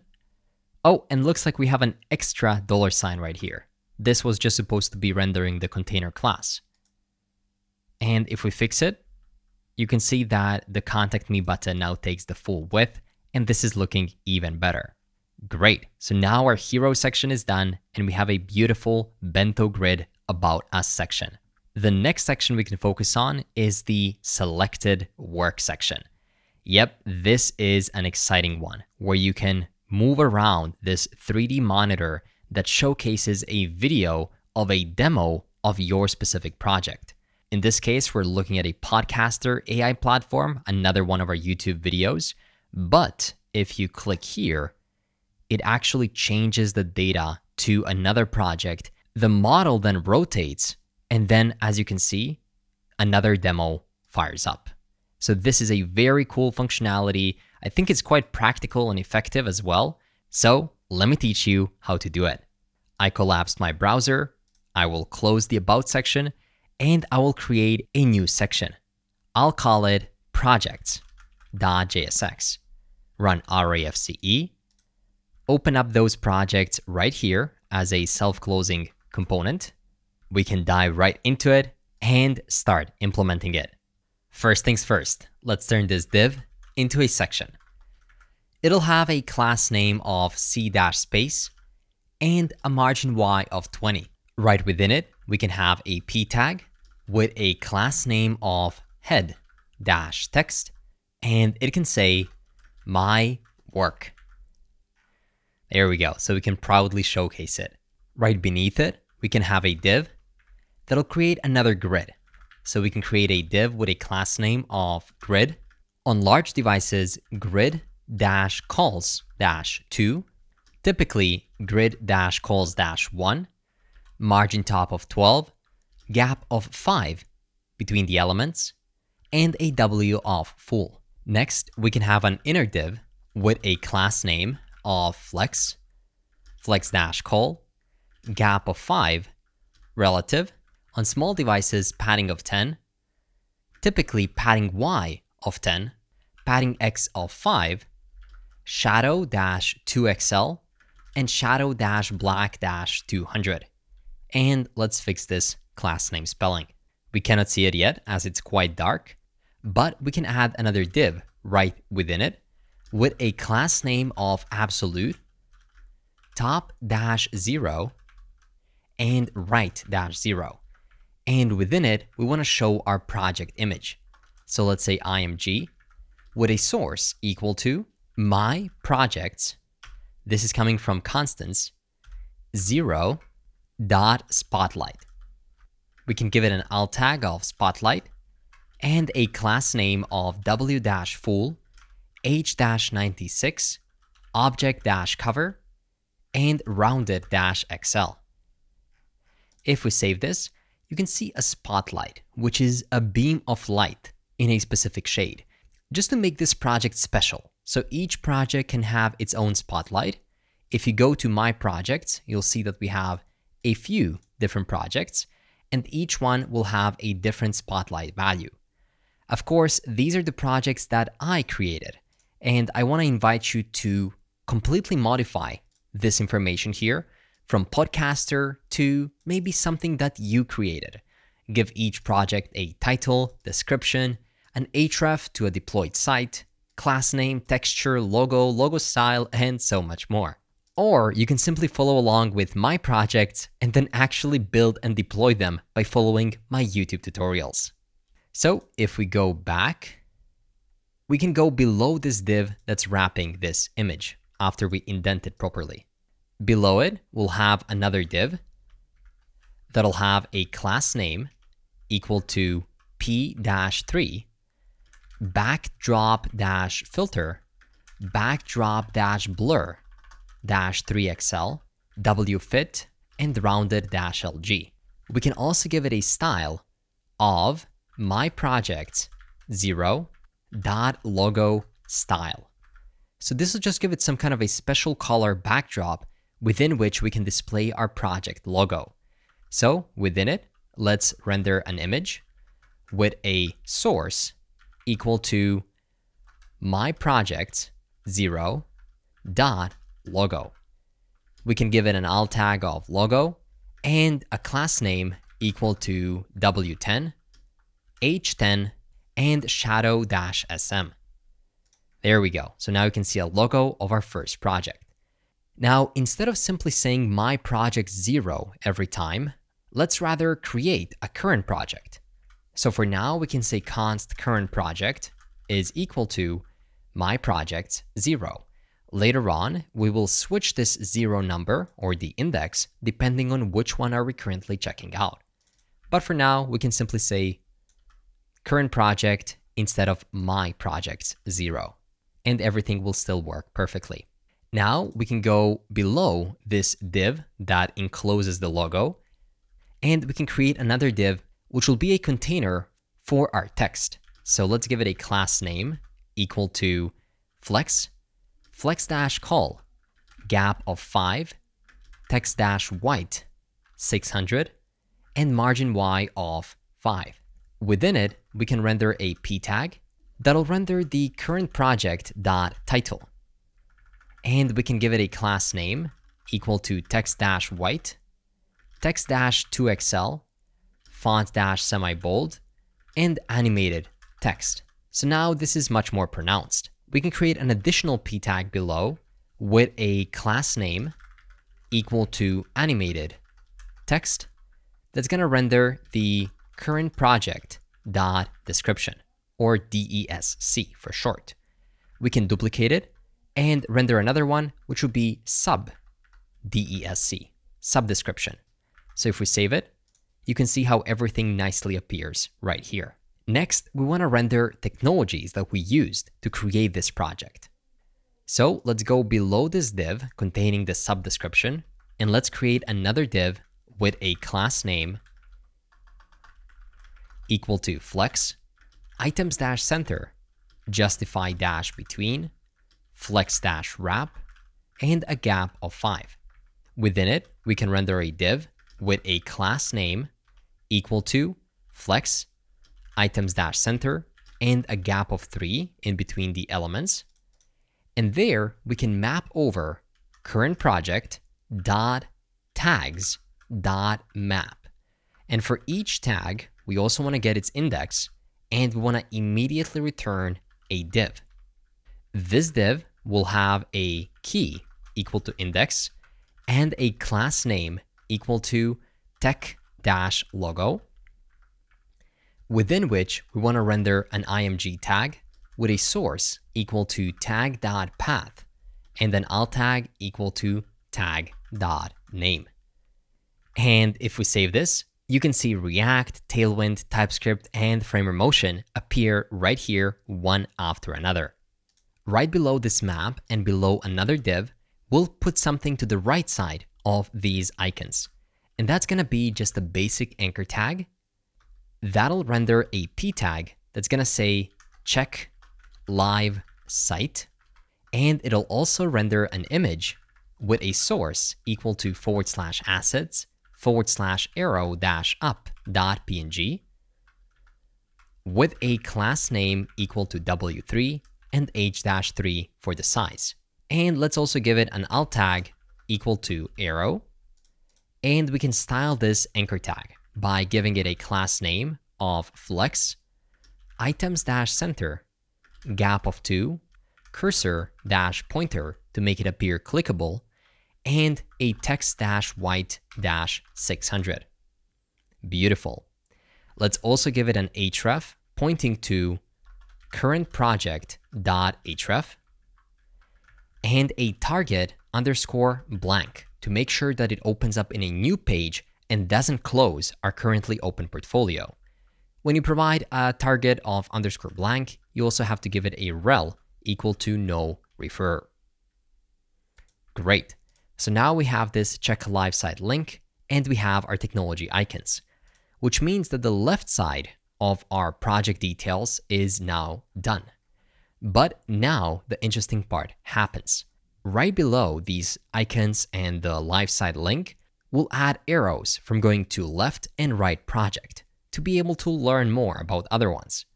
So let's implement that next. I'll go below this anchor tag and below the div and create another div which will act as the container for the arrows. It'll have a class name equal to flex, justify-between, items-center, and a margin top of 7. Within it, we can render a button, just a regular underscore button, no need to use our button, and we'll give it a class name equal to arrow button or btn.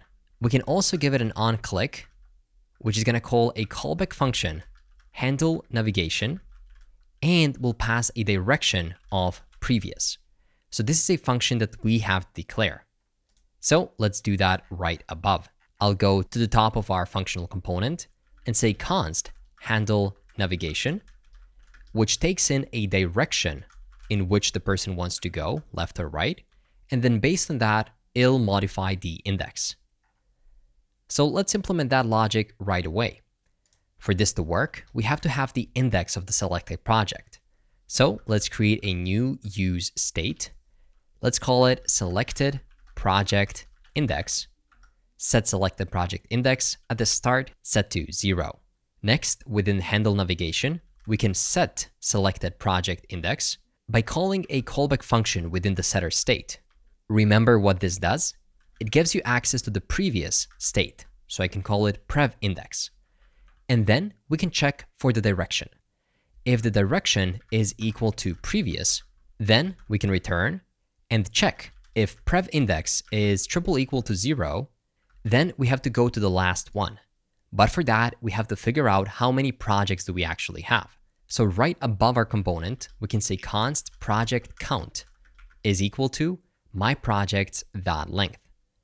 So if prev index is equal to 0, then we're going to go to the last one by saying project count -1, because indices start from 0.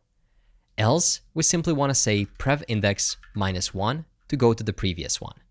Else, we want to check if prev index is equal to project count -1. So that means that we want to go next, but we're at the end. In that case, we'll simply reset to 0. Else, we'll move it ahead by 1. I hope this makes sense.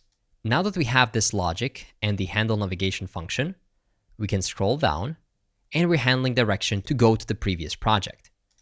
Within this button, let's render an image with a source of /assets/right-arrow.png with an alt tag of right arrow and a class name of w-4 h-4.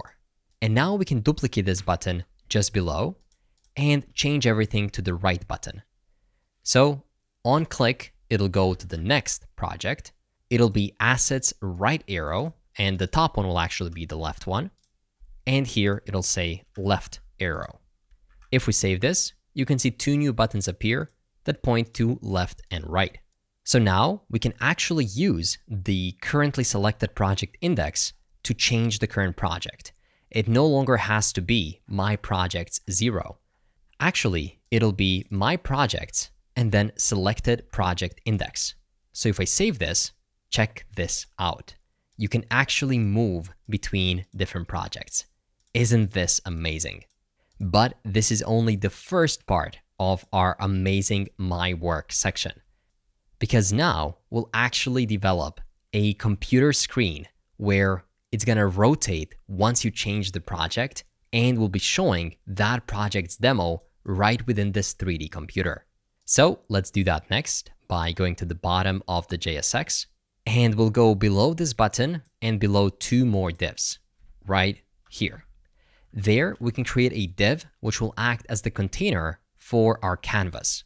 So let's give it a class name of border, border-black-300, background of black 200, rounded-LG, H-96, on medium devices, H-full.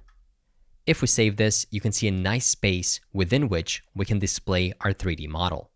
So let's do that right now. That's what you came for in the first place, right? So let's render a canvas. This canvas will of course come from React 3 Fiber, which is our connection between the Three.js library and React library.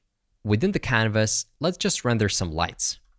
I'll render an ambient light right here with an intensity equal to 1. After that, I'll also add a directional light, and I'll give it a position equal to 10, 10, 5. So it shoots from a bit of a different angle. After that, we'll render something known as center. And this is coming from React 3 Drei. It is a super useful utility that'll simply center the 3D model on the screen, as the name suggests. Within it, we can render that suspense. Remember, suspense is used to show something while we're currently loading. So we can show the fallback of a component called canvas loader, which we have created before. Finally, within it, we can render a group of elements, and then we can scale, position, and rotate that group. So let's set the scale to something like 2, a position of something like an array of 0, -3, and 0. I found those values to work well. And then a rotation of something like 0, -0.1, and then 0. Finally, within it, we want to render a computer showcasing our project's demo. So let's create a new component in the components folder, and let's call it demo computer.jsx. Here we can run RAFCE, and instead of rendering a div, we cannot do that because we're within a canvas. We can render something like a group for now. And we can import that demo computer right here as a self-closing component. So let's get into it, and let me show you how to add a 3D computer model just like this one. By now, you should already know the drill, but repeating it doesn't hurt. So let's do it together. How would you approach finding this model and then adding it right here? Since we have already done this a couple of times, you might want to pause this video and give it a shot by yourself. Try to find it online, download it, convert it using the GLTF to React 3 Fiber component converter, and then add it right here. Let me know how it goes. Or just continue watching this video and I'll show you how to do that right away. First things first, head over to Sketchfab and search for something like 3D computer. You'll see a couple of good ones, and I think this is the one we want to use. There we go, looking beautiful, even has some animations. So click download 3D model, go for GLB, and you can see that this one also provides you different resolutions. Now, this is a choice that you have to make wisely. If you wanted to have more quality and texture, then you would go for the 4K one. But if you wanted to load faster, then you can go for 1K. In this case, I'll proceed with the 1K version because this is not our main primary hero model, so we don't necessarily want it to be of an amazing resolution, but we want it to load quickly. This time, instead of simply downloading one of the provided GLTF or GLB files, I've actually had to go ahead and do some Blender work. Yep, I know that sounds scary. Blender is a 3D rendering and 3D modeling solution. And of course, that goes beyond just 3D development. But sometimes you'll have to work with modelers Or you might need to learn a bit of Blender yourself so you can customize and modify the 3D models that you download. For example, in this case, a friend of mine that does Blender helped me change this computer screen so I can insert my own website demo instead of this spinning globe. We'll dive deeper into some minor Blender configurations of 3D models in the Ultimate Three.js course. But for now, what you can do is go to the public folder, open up models, and then find a computer.glb model. This is a model that has been modified so we can include, which is going to be our project demo. So open it up in Finder or File Explorer, and then simply drag and drop it right here in our GLTF to React 3 Fiber component creator. It'll quickly show you how it looks like, and you can press play, go to exports, and then copy to clipboard. Once you do that, you can override the existing demo computer, and you can say export default demo computer. Make sure that this is pointing to /models/computer.glb. And right at the top, we have to repeat that by changing the model name to const demo computer, which is equal to a functional component. And then we have to also change the path to a model by saying /models/computer.glb. If you do that and save it and go back, you should be able to see this beautiful model right here. As a matter of fact, let's immediately add orbit controls so we can also orbit around it using our mouse. We can do that just at the bottom of the project section where we have this center. You want to go below the center and you want to add orbit controls coming from React 3 Fiber right here with a max polar angle equal to math.pi/2. So that means that you'll be able to look up and left and right, but you won't be able to go below the table. So we want to change this polar angle. And we'll also disable the zoom. So we can say enable zoom is set to false. If you do that, you can start moving it around. This is pretty cool. You can also make the light a bit stronger. In this case, instead of 1 for the intensity of the ambient light, I'll use math.pi. That's about 3.14. So if you save it, you can see that it has a bit more color and light. Great. So let's go back into the demo computer and let's figure out how we can apply our demo texture of a specific project we're currently viewing to this screen. Well, we won't need this use animations, so we can delete that part. But what we will need is a video texture. So we can say const txt, short for texture, is equal to use video texture. That, of course, is coming from React 3 Drei. And we can say /textures /project /project1.mp4. And now we can use that texture within the screen.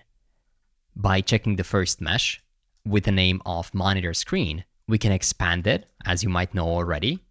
And by expanding the mesh, you can pass a mesh material called mesh basic material right within it with a map equal to txt, as in texture. If you do that, you can start seeing the video play immediately. Now, what if you want to change this video? Well, it is under textures project project1mp4. So let's try to find it. It is right here in public textures project1mp4. So in case you want to switch this to your own demo, you can screen record and update this file to your own screen recording, and then it'll just import it nicely. Now, the second question that you might have is how can we change this project demo once we switch to a different project? As a matter of fact, let me try to expand this a bit more so we can see both the project name and the demo at the same side. You can see we're switching between the projects, but they're not changing. The only thing you have to do is pass a prop into this project. And that's going to be texture is equal to current project.texture. Because based on the indices of when we switch different projects, we can now pass a different texture. And those textures are attached directly within the constants right here. It simply contains a path to a video file which acts as a texture. So now that we're passing it, we can accept it as a prop right here within the demo computer model.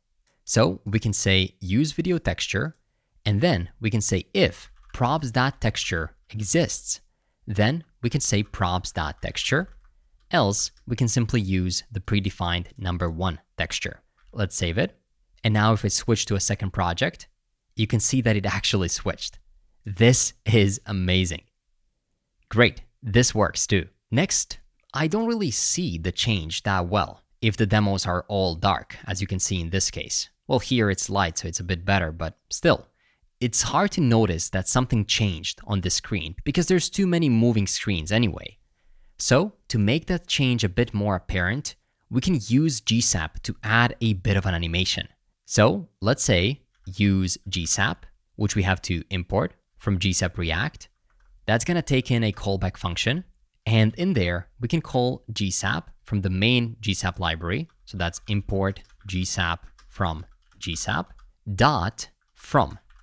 So we want to animate from group dot current dot rotation to a new rotation of y is equal to math.pi divided by 2. So that's going to be half a circle.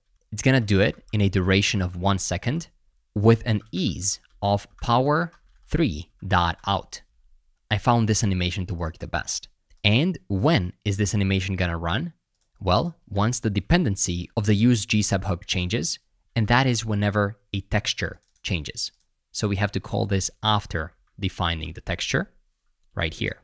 Now, if I save this, you can see that it rotated. And once I click, it rotates and makes a full circle to show that the demo has actually changed. This is great. Now I can notice that this texture is upside down. So let's actually flip it. I'll use a basic use effect to which I can pass a callback function. And I can say if a texture exists, so if texture, then I can call a txt.flipy is set to false. So I don't want to flip it vertically. And we can make this happen whenever a texture changes. So if I save this, you can see that now it is looking good. Perfect. We're not using these animations coming from use.gltf, so we can remove that part. That was for the globe that was previously on the screen. But now we have our own textures that we're showing as demos. Beautiful. So let's expand our browser to admire this in its full glory. And I mean, just take a look at this. Take it in its full glory. Starting with the hero section that we can move around, and it really feels like all the elements are flying. We go down, the screen moves up, and we are ready to enter the world. I actually want to change the link of this button that says let's work together to kind of point us to the second section, not the contact. Because once I scroll down, it so nicely invites you into your portfolio. So let's go to this hero section and let's find the button at the bottom, and I will actually point it to a second section, which is about. So if we head over to the about section, and I can give it an ID right here at the top, equal to about. Now, if we go back and click let's work together, it actually navigates to the about section. But that wasn't smooth at all and didn't look like our website. Our website is nicely animated and has some 3D elements. So to fix it, we can quickly head over to our index.css. We can target all elements and set the scroll behavior to smooth. Once you do that, go back to your website and click let's work together. There we go. That's much more like it. So as I was saying, we have a beautiful hero section, a great about us section, and then such a geniusly designed project section where we have all the project information and technologies on the left side. You can also check out the live site link, and you can move between different projects while at the same time, the 3D model that showcases the demo rotates and shows you a new demo. Beautiful. But is it responsive? Well, let's give it a shot. I'll turn on the mobile responsive view and check this out. You can see all the project information, and then you can scroll down to see additional model, to see the model demo. If you want to go next, you just click it and you can read through it. Great. So with that in mind, let's head over to the next section that is a must-have on every portfolio. And that is a pretty simple testimonial section. People wanting to hire you want to see other people say good things about you. So let's close all of the currently open files besides the app, and let's create a new section just below the project section and call it clients.jsx, run rafce, and then import it as a self-closing component right here. That's gonna be clients. We can dive right into it and start implementing it. This section will be super simple to create. Trust me. So let's just turn this into a section with a class name equal to c-space and a margin y of 20. Within it, we can just render an h3 that'll have a class name equal to head-text. And in there, we can say something along the lines of hear from my clients. If we save that and go down, you can see the headline right here. So how are we going to actually display those cards? Well, first we need to create a container for them with a class name equal to client-container. Then we need to have a collection of reviews which we want to show. Thankfully, I already created mine within the client reviews coming from constants. Each review has an ID, a name, a position, image, and a review. So let's map over them by saying .map, where you get each individual item or a review, and for each one, you can immediately return a div. Each div has a key equal to item.id. And instead of saying item.id, item.name, and so on, we can just destructure the ID, the name, the review, the image, and the position. So now, instead of saying item ID, we can just say key is equal to ID. And we can give it a class name equal to client-review. If I save this, you should be able to see 4 different rectangles right here.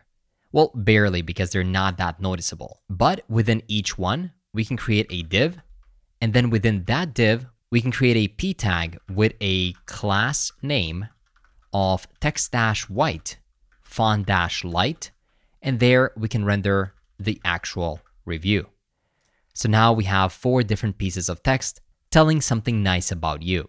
Below this p tag, we can render another div that'll have a class name equal to client-content.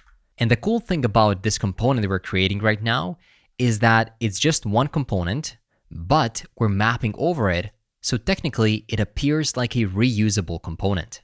Within this client content div, I can show another div with a class name of flex and a gap-3. Let's fix this spelling under class name. And within it, let's render an image with a source equal to img, an alt tag equal to the name of the person that reviewed, and a class name of w-12, h-12, and a rounded-full. We typically round the avatar images. So now we can see the images of 4 different people that provided you with a review. Of course, if you want to switch this, you would upload new images under assets and then change the path. Right below the image, we can render another div with a class name equal to flex and flex-call. And then within that div, we can render a p tag that'll have a class name equal to font-semi-bold, text-white-800, and it'll render the name. We can do something similar right below by rendering another p tag with a class name equal to text-white-500, and on medium devices, text-base, usually text-sm, and font-light. In there, we can render their position. So if I save this, this is looking good. Maybe we don't have to make it light because it's too hard to see. So this is actually good. We can go 2 divs down and then create another div where we're going to show the number of stars that they gave you. So we can give that a class name equal to flex self end, since we want to put it at the end of this card, and it'll have items dash center and a gap of 2 between each star. There we can say array dot from, and we want to pass a length of the array of 5 because all of them want to, of course, give you 5 stars. Once you create an array of 5 elements, we can say dot map, where we don't really care about the info that is in there. So a good practice is to put an underscore there, and then we actually care about the index. So we can simply show an image for each one of these indices with a key equal to index and a source equal to /assets /star.png. If you save it, you can see 5 huge stars for each review. Let's also give it an alt tag of star and a class name equal to w5 and an h of 5 to make it just a tiny bit smaller. And that leaves you with a finished client section that has 4 different reviews. Of course, you can add as many more as you want. And this section is completely mobile responsive. So you can see it like this, or on desktop, it looks great. And it very nicely complements the previous section, kind of where you're showing your projects and then you hear about the great things people say about you. Which leads us to our next section, my work experience. New employers typically want to know where you worked before, so they can see what kind of skills do you have and what kind of environments can you find your way around. So this is going to be quite an interesting section. So interesting, in fact, that I want to keep it for the end. So before we focus on this one, we can focus on the Contact Me section so that future employers can reach out to you via email and give you a job. So to implement it, we can go back to our app and create a new section in the sections folder and call it contact.jsx, run RAFCE, and then render it right here near the end, contact. There we go.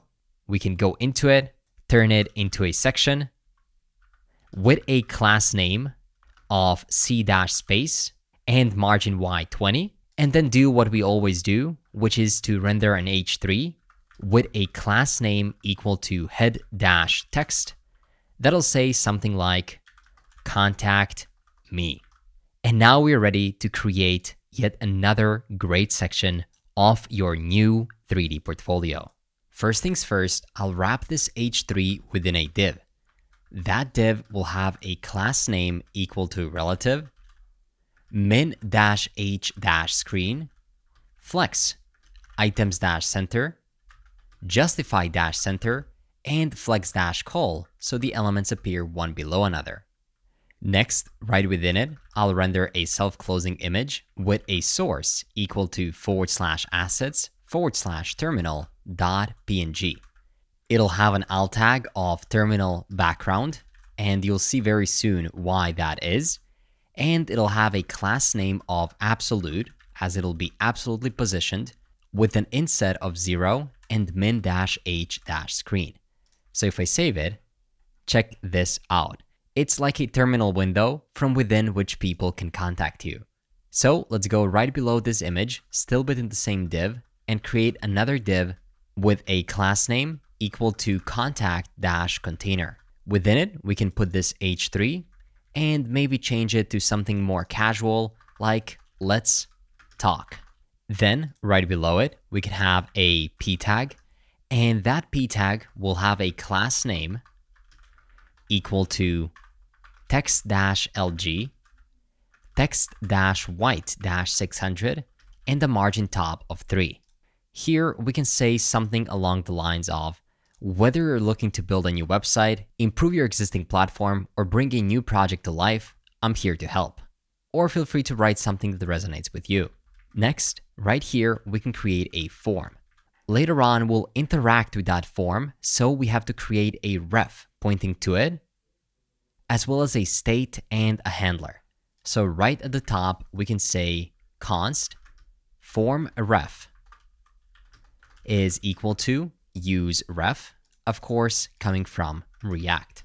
Next, as I said, we need to have a state for that form. So we can say use state, call it form, and set form at the start equal to an empty object with a name property equal to an empty string, an email property equal to an empty string as well, and a message equal to an empty string at the start.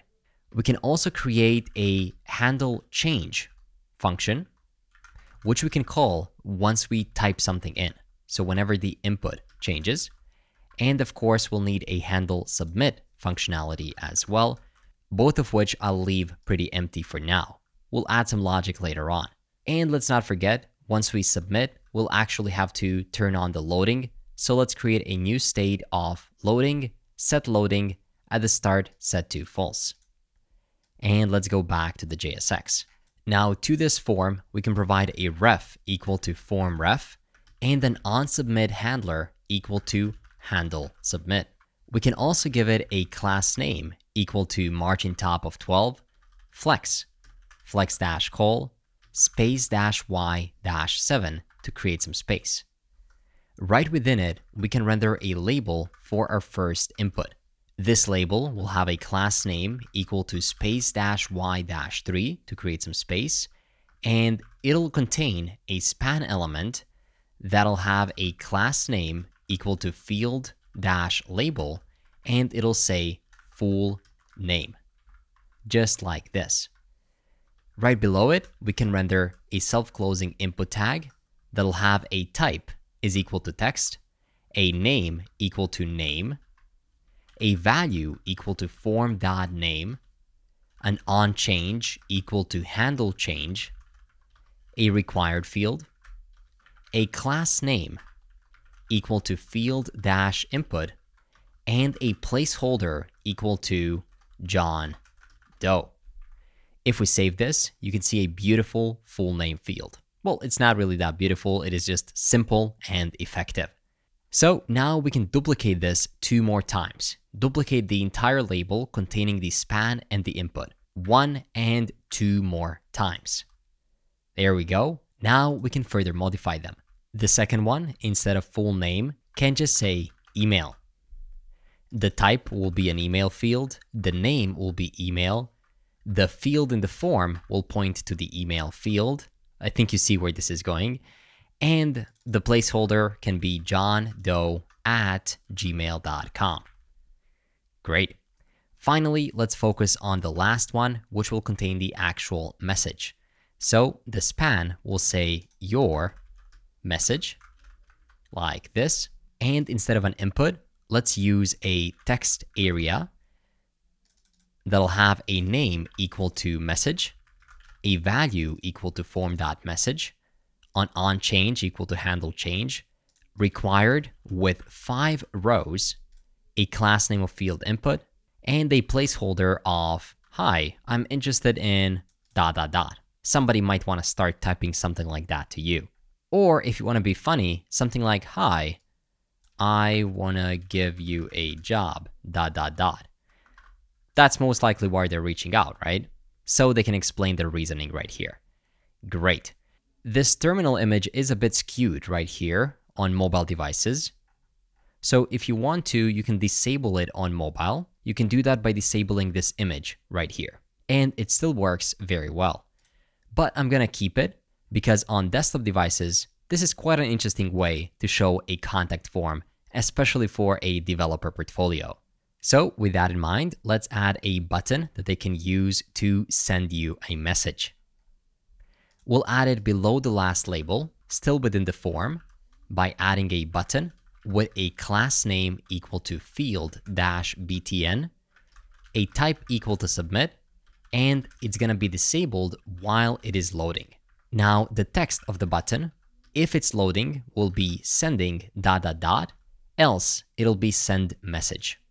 And we can also render a self-closing image with a source equal to /assets /arrow-up.png with an alt tag of arrow-up and a class name equal to field-btn_arrow.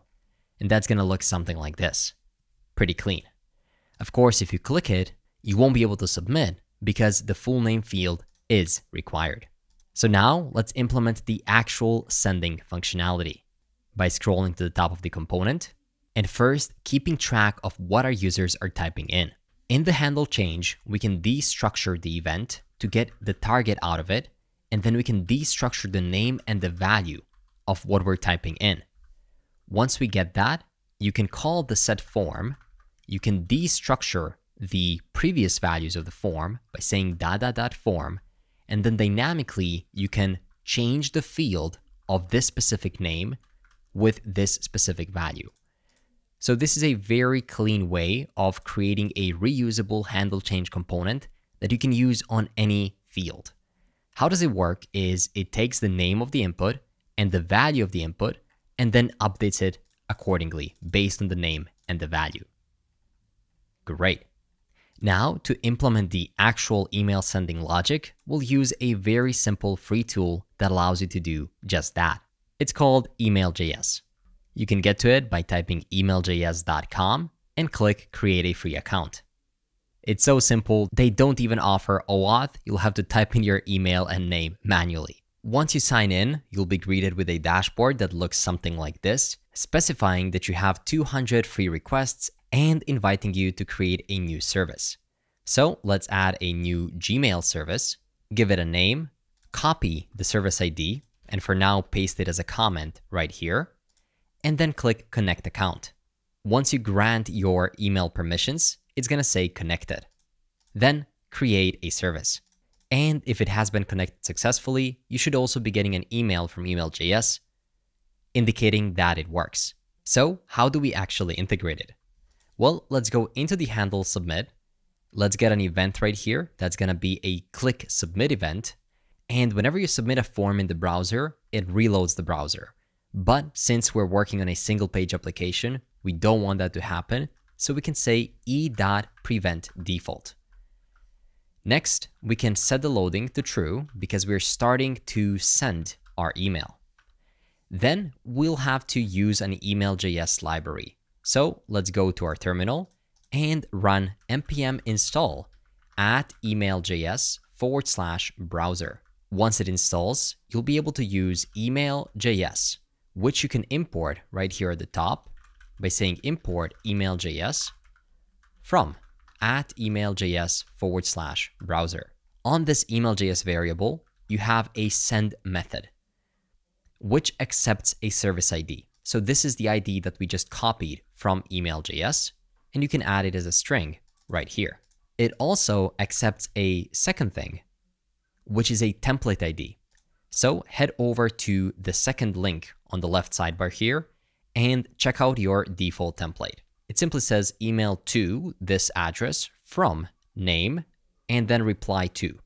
You got a new message from name to message. This is looking good to me. So let's go to settings right here and copy this template ID. I'll pass that as the second parameter to this function. I'll actually put all of these in new lines so it's easier to see what is happening. And the third parameter is the actual form data. So here you can send the from_name equal to form.name. Okay, this is from, this is form. How do you know that you have to pass the from name? Well, because that is a meta variable right here in the template. So whatever you pass here from name, it'll appear right here in the template. It'll appear right when you get the email. So it's going to say new message from name. Okay, that's good. Next, we also want to give it a to name. It's coming to you. So put your name there. From email will be equal to form.email. And then to email will be your email. So I'll put adrian@jsmastery.pro. And finally, the most important part you want to send is the message, which is equal to form.message. Great. And now we can use async await to figure out what happens when we send the message. So I'll make this function async and I'll wrap this in a try and catch block. So that's going to look something like this. We have a try and then we have a catch if an error happens. I'll put this email.js.send in a try and add an await in front of it. If everything goes successfully, then we can set loading to false and we can show some kind of an alert. So let's actually type alert. and say your message has been sent. In the catch, we're going to still set the loading to false, but we will console.log the error, and we will set alert to something went wrong, which hopefully will never happen. And if you want to, you can further style this alert by actually showing it on the screen once the email gets sent. This will just do a native browser alert. So going back to my portfolio, I'll enter my name and I'll enter an email. Let's do contact@jsmastery.pro, and I'll enter my message. Something like, your Three.js skills are through the roof. And I'll click send message. Oh, we get a something went wrong. Okay, that's good. Let's see why. If I go to console, it says the public key is required. Oh yeah, I missed the fourth parameter to the send method. It is the email.js public key, which I need to get from their platform. To get to the public key, just go here and then click this icon right here, admin account. And there you can find your public key. So you can just add it as a string right here. Perfect. Now, if we go back, it says sending, and it says your message has been sent. Perfect. Back in my email provider, I can see a message from me, new message from Adrian. Hello, Adrian. You got a message from Adrian. You're hired. Your Three.js skills are through the roof. Perfect. I cleaned the message and with it my inbox, so it gave me this nice image. And that means that we have successfully implemented the Contact Me section, which of course looks even better on desktop. One improvement we can make is also clean the form once we submit it. So once the message has been sent, we can say set form to be equal to an empty object. And we can reset all the values, such as name, email, and message back to an empty string. If you save that and send the message, it'll get sent, and then it'll clear the form, so the sender knows that they don't have to resend it because it went through. Great. Next, let's create a super simple footer by creating a new section called footer.jsx, running rafce, and then importing it right here below the contact. That's going to be footer. And when I said very simple, I really do mean it. As soon as we do this, we'll be able to move to the last component of the day. So let's head over into the footer and let's start implementing it. It'll be a section of its own with a class name equal to c-space, some padding on the top like 7 and padding of the bottom like 3, border-t, border-black-300. If we save this, we can start seeing a line that appears right here. Flex, justify-between, and items-center. We can also give it a flex wrap so it wraps in smaller devices, and a gap of 5. Within this section, we can render a div that'll have a class name equal to text-white-500, flex, and a gap of 2 in between the elements. So we can render a p tag that's going to say something like terms and conditions of checking out this portfolio. Next, below it, we can render another p tag that's just going to render a vertical line. And below that, we can render a privacy policy. Might be a bit of an overkill for this kind of application, but doesn't hurt to add it. We can go below this div and create a new div that'll act as the second container with a class name equal to flex and a gap of 3. Within it, we can render a new div with a class name equal to social-icon. And right within it, we can render an image with a source equal to /assets/github.svg because you want to point to your GitHub account. So we can give it an alt tag of GitHub as well. And we can give it a class name equal to W1/2. That's going to be about 50%, and H-1/2 as well. Once you add it, you're going to get this great looking GitHub logo right below. And of course, if you want to, you can turn it into an anchor tag and point to your GitHub profile. I'll duplicate this div 2 more times below. And for the second one, I'll render a Twitter icon with an alt tag of Twitter. And for the third one, I'll render something like Instagram, but you can also do LinkedIn if you want to. And if I save this, we get 3 great looking icons at the bottom. And of course, what would a portfolio be without one last p tag with a class name of text-white-500, where we can render a copyright sign and say something like 2024 Adrian, all rights reserved. If we save it, yep, that's looking good. Looks good on mobile and looks good on desktop as well, which means that we are ready to add the last missing section of our portfolio. In between the testimonials and the contact, we want to show our visitors how does our past work experience look like. So let's collapse it. Let's close the app and let's create the last section of the day. Inside of sections, I can create a new file called experience.jsx, run rafce, and I can call it right here, experience. Self-closing tag, the last one for the day, so I can actually close this app with starting to implement the experience section. Our experience section is going to be quite exciting. I'm going to show you 2 different websites. One will allow you to create your own custom avatar. You can customize everything. And then the second one will allow you to animate its limbs to perform specific actions. That sounds pretty exciting, so let's get started. First, I'll turn this into a section that'll have a class name equal to c-space and margin y of 20. Next, within it, I'll render a div with a class name equal to w-full and a text white of 600. Within it, I can show an h3 that'll have a class name equal to head-text, and it'll say my work experience. There we go. Right beneath it, we can have another div that'll act as a container. So we can give it a class name of work-container. And within it, we'll render our canvas. So let's create a div wrapping our canvas by giving it a class name equal to work-canvas. And this is where our React 3 fiber canvas will go. It'll look something like this, but for now, I won't put anything within it and I'll leave it as it is. That's because first, I want to focus on the right side, the actual content of our work experience. And then later on, I'll show you how to add a custom model right here. So let's go below this canvas and below its container div. And let's create another div with a class name equal to work-content.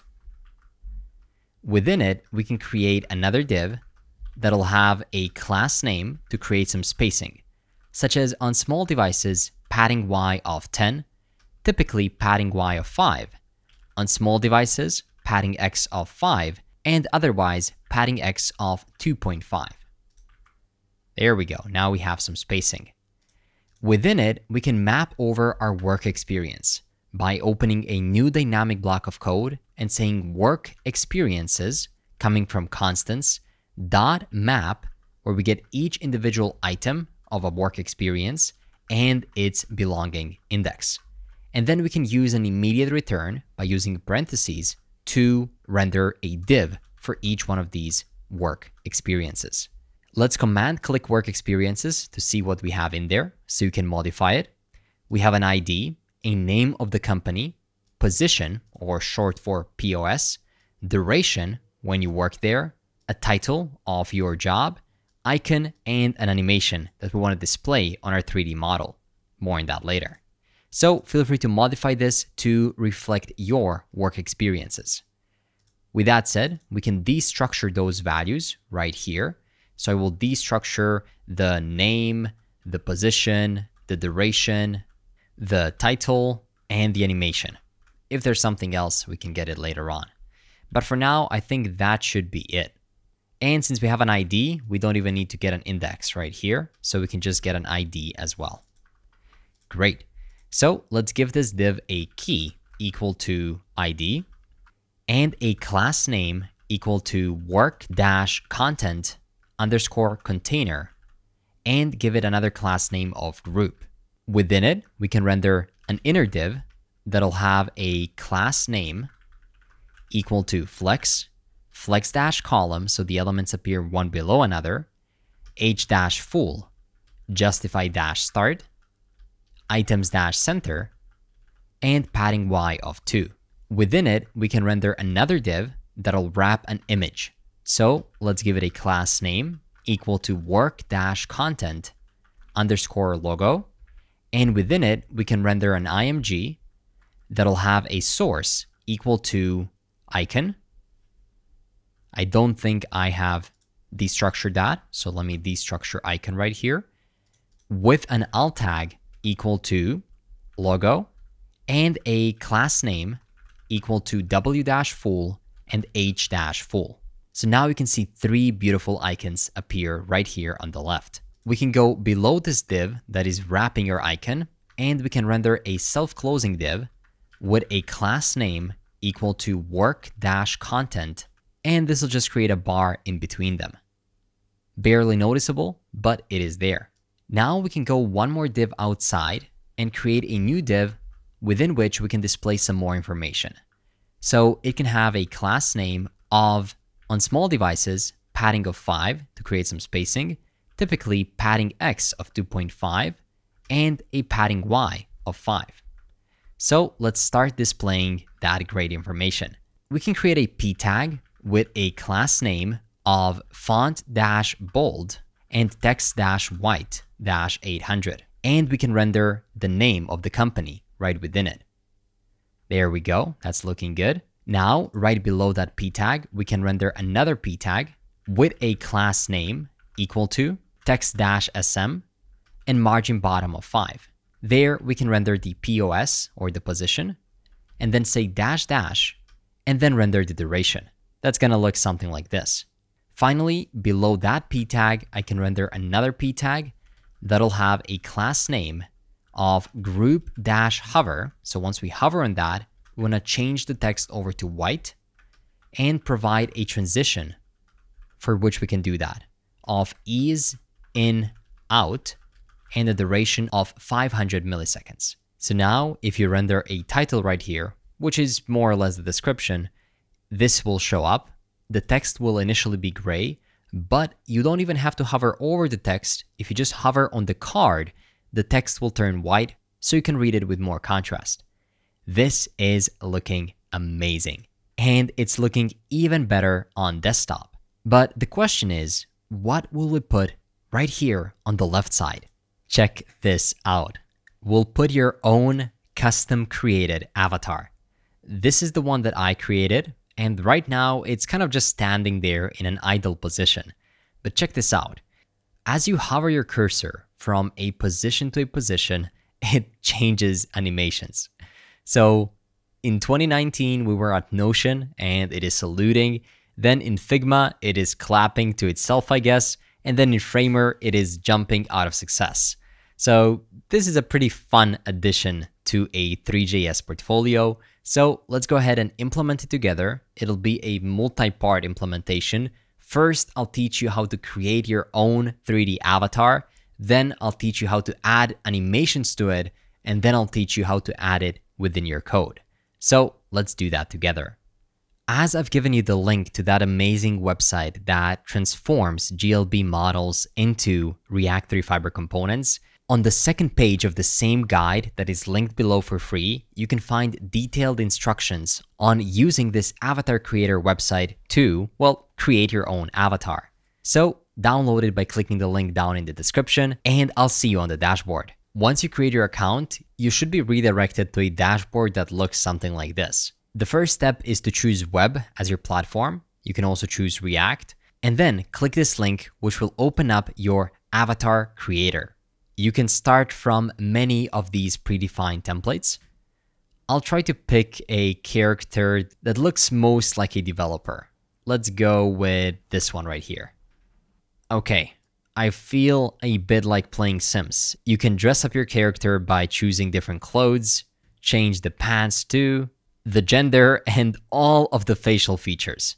This is pretty crazy. There's a whole hair section right here. I mean, this is a full-blown video game avatar creator. Oh yeah, I'm definitely gonna rock these glasses. Feel free to take your time to modify it a bit further. I think my character is good. So I'll press next. It's gonna ask you to create a Ready Player Me account, but you can click continue without sign up. And check this out. You get a link with your GLB model. How cool is that? Make sure to copy it. To download this file, just paste it again in the browser. It'll automatically be downloaded. Next, we'll use Adobe's Mixamo, which is gonna allow you to mix some animations into your model. Again, the link to this website and the guide of how to use it is within the first pages of the Three.js guide linked below. Once you're here, make sure to sign up. Then, on top right, click Upload Character, and then simply drag and drop your file. It's gonna process it, and it says unable to map it. That's because Mixamo expects an FBX file extension. So just open up the converter, which is linked in the Three.js guide, and then drag and drop your file here. Once you do that, you can click Convert, and in a matter of seconds, you'll be able to download your FBX file. Now you can go back here and upload your character. It's uploading and processing. Next, we have to rig our character. So drag and drop the markers in the same way that's explained on the image on the right. So I'll copy the chin and I will put it right here at the chin. Wrists can go right here where our wrists are. And then we can use the elbows as well. They're gonna be somewhere around here, I guess. I cannot see because the shirt is too fat. Then we have the knees. I'll place them somewhere around here. And then the groin is around here. Perfect. So let's click next. It is rigging it, and this process can take up to 2 minutes. So let's give it some time and I'll be right back. And check this out.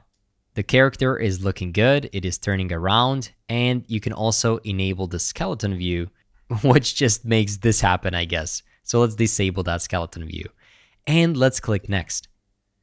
Now it's gonna load right here, and you can choose different animations that you want your character to do, such as hip hop dancing. There we go. This is so cool. Keep in mind, this was a character that you created and completely optimized, and now it is dancing. I mean, pretty crazy stuff. Keep in mind that right here, we're working with an FBX extension, which is typically used for animation. We'll get your model's textures from the GLB file that you downloaded. So we'll mix and match both. Now you can find any animations you want, but I'll show you some that I'll be using. We definitely need an idle animation. This animation will just make your character wait for further input. There's also different kinds of idle, like this one here, or maybe this one breathing. You can choose your own. Let me see what I like. We have a sad idle, happy idle. It's so interesting that these are all for different games. Let's see how happy idle looks like. Yeah, I think this is good. So let's go ahead and download this FBX binary, and I'll click download once again. Great. Now let's use it within our code. Back within our code, we can start diving into the canvas by creating an ambient light and give it an intensity of about 7. We can also give it a spotlight for a dramatic effect with a position equal to, I found 10, 10, and 10 to work the best, an angle of about 0.15 degrees, and a penumbra equal to 1. These are some properties that I would love to dive deeper into, but they're just outside of the scope of this video. So we'll dive into these much deeper within our Ultimate Three.js course. Finally, below the spotlight, I'll render a directional light. So in this case, we have 3 different lights lighting our model.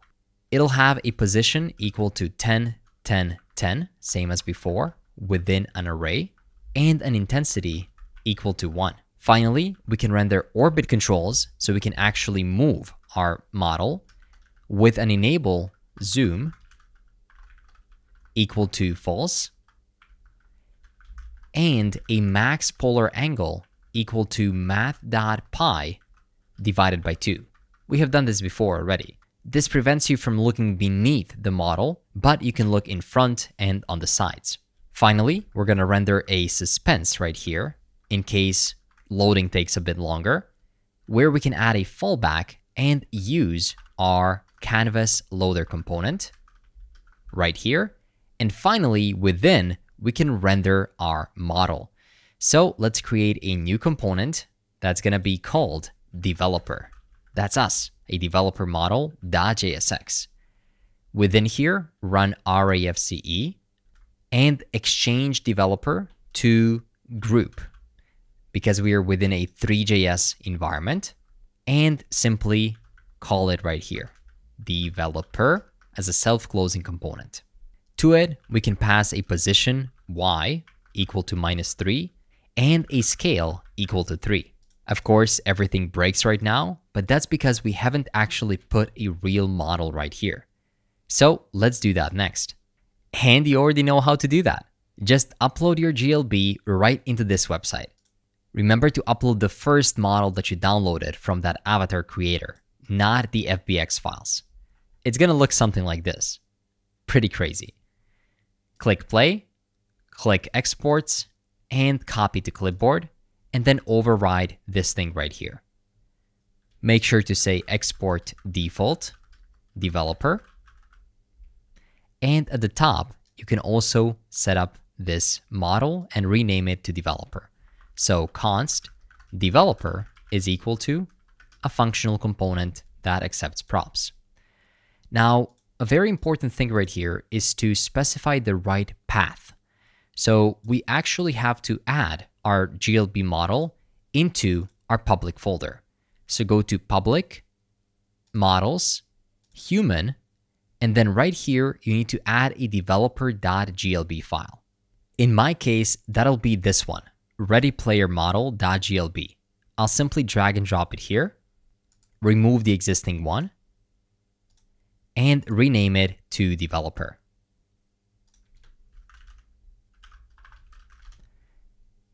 You can do the same with yours. Next, you can point to it right here by pointing to /models/human/developer.glb. And remember, you have to do this in one more place, right here at the bottom, /models/human/developer.glb. Now let's open up the console and see what kind of errors do we have. It looks like I misspelled directional light. So let's go into the experience and fix the spelling. Directional light. There we go. Was that it, or was there more issues? Oh, the light in Spotlight needs to be uppercased, same as in ambient and directional. So let's fix that. And now our website loads. So let's scroll down. And check this out. Our model is here. I will expand it just so you can see how it looks like on full screen. There we go. It is actually looking pretty good. You can play with the lights to make it appear more realistic, change the position from the lights, and orbital controls allow us to move around this model. And already this is so cool. But how do we animate it? Well, let me show you. First things first, we want to destructure the actions by calling the use animations coming from React 3 Drei. To that, you can pass an array of different animations, such as the idle animation. But how do we import that animation into our scene and into our file? Well, let me show you. You can say const animations and then rename it to idle animation is equal to use FBX. This is coming from React 3 Drei. And then you have to pass the path to your FBX animation. Ours is in the models/human/idle.fbx. If you haven't added it already, go there, delete the existing one if it's there, and then add the one that you downloaded from Mixamo. I'll rename it to just lowercase idle. Make sure to leave the extension in there and then drag and drop it into your human folder. you'll notice that it has this icon, which means that it is a valid animation, an FBX file. So now we're properly pointing to it and we're calling it an idle animation. So we can extract its name by saying idle animation 0.name, and we can set it to a string of idle. And when we set animations within this use animations, as I said, it accepts an array and we can pass the idle animation 0. So to put this animation to use, we have to create a new ref called group is equal to use ref from React. And then we have to attach it to this group by saying ref is equal to group. Now that we know that we can refer to our human by using the group ref, we can add it as the second parameter to the use animations after the array. So simply say group right here, which will attach the animations to this model. Next, you can create a use effect that accepts a callback function. It's going to change whenever the animation name changes. And this is something that we can pass. So let's destructure the props by getting the animation name, which we can default to idle. And then we can also destructure all of the other props right here. Or should I say restructure, because we are just spreading them out. Now that we have that, whenever the animation name changes, we can call actions, pass the animation name that we want to access, and then reset it. And we can also fade it in with a duration of 0.5 seconds and then play that new animation. We also need to clean this up by adding a return to our use effect where we can say actions, animation name, and then we can fade out that animation by 0.5 seconds. Great. Make sure that in fade in is spelled uppercase. That's going to make the application work again, which means that we can scroll down and see our model, but it is still standing still. For some reason, this new idle animation that I downloaded and put right here within my human folder isn't working. It might be working for you, I'm not sure, but if I switch it over to some other animation that I added before, such as this salute one right here, and save it, you can see that it is actually saluting. So for some people, some animations might work, some others might not. So there's one thing I'll do to make sure that everything works 100% for you. And that is that in the README of this video, I'll leave a zipped animations folder. So you can simply download it and put it right next to your human folder where you have your developer.glb. That way, you have 4 animations, which I personally picked, which work the best for this portfolio, that will definitely work for you. So after you add them, you can switch this back over to idle here too, and make sure that it is coming from models, animations, idle, right here at the top as well. And if you save that and scroll down, you can see that the idle animation is now being applied. This is looking great. So now let's add the other animations as well. I will duplicate this 4 more times. I'll rename the second one to salute animation, the third one to clapping animation, and the fourth one to victory animation. And of course, we have to make sure to change the names pointing to those FBX files. So I'll add salute, clapping, and victory.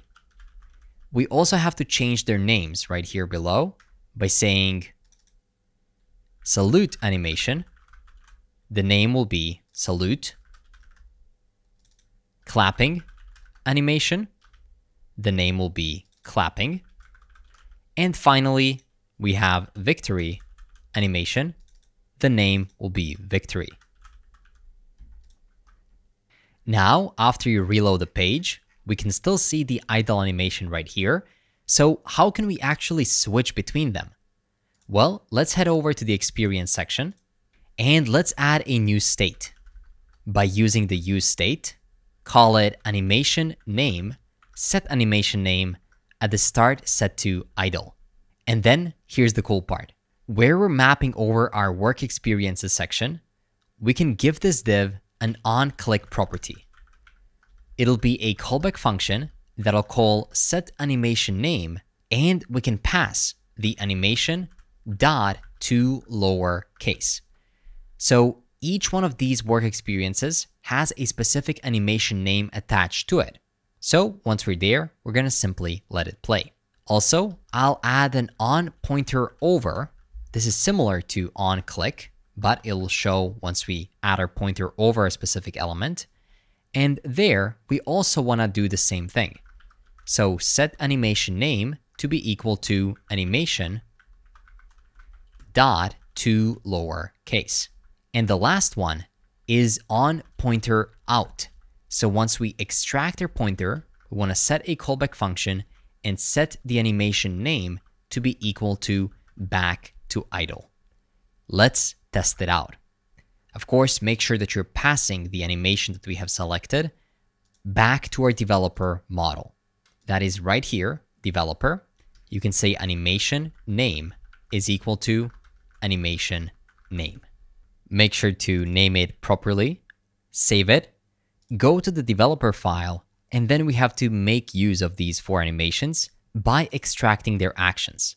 So currently, we are adding our current animation, the idle one, but now we need to add 4 more. So we can say the second one is salute animation, 0. We can also do a clapping animation, 0. And finally, a victory animation, 0. If we save this and scroll down, you can see that the model is currently idle, but if I hover over specific elements, it starts saluting, clapping, and celebrating. So this is actually amazing. This has been the most fun section of a website I have built in a long time, and I hope you enjoyed building it with me. I also can't wait to see your model on your website doing some of these crazy animations. So the next big thing is, of course, to deploy this website so we can all see each other's avatars. And to deploy our great Three.js portfolio, we'll be using Hostinger's fast servers. So just head over to your dashboard, find the website under the domain name that you chose at the beginning, and go to the file manager. Next, go into the public_HTML and delete the existing default.php.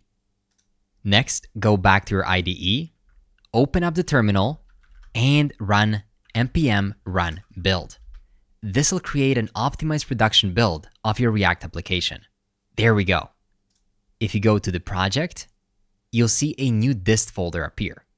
Right-click it and click Open in Finder or File Explorer if you're in Windows. Once you're there, select them and then drag and drop them within the H panel. It will take some time to upload as there are a few 3D models and a lot of assets. And there we go. Our files are here. Now let's go back to the H panel and click on your domain name. Check this out. We have our great loading. The model is loading up for the first time, and here it is. Your own 3D Three.js developer portfolio. There are some minor tweaks that you still might need to make, such as changing the favicon and the title in the index.html file, or actually pointing these nav links to the sections of your screen. But these are the types of changes that I want you to make to perfect your portfolio. Actually, I want to see you change these 3D models, play with it, and make it your own. Then share it across socials and show me the work that you've done. In a couple of months, there's going to be a lot of examples of this exact portfolio, but you are here to make it your own, to make it stand out. So, phenomenal job on coming to the end of this video and building this portfolio with me. You've not only built your Three.js portfolio, but you've learned how Three.js works behind the scenes. And this was just the start of the journey. For the past year, I've been working on the best Three.js course on the internet. I know it's a big thing to say, but trust me, it'll be phenomenal. It is coming soon and it'll be available on jsmastery.pro. So it's possible that by the time you're watching this video, it is already there. If you liked what you've learned here, you will love what we'll cover there. So thank you so much for coming to the end of this video and building this amazing portfolio, and I'll see you in the next one. Have a wonderful day.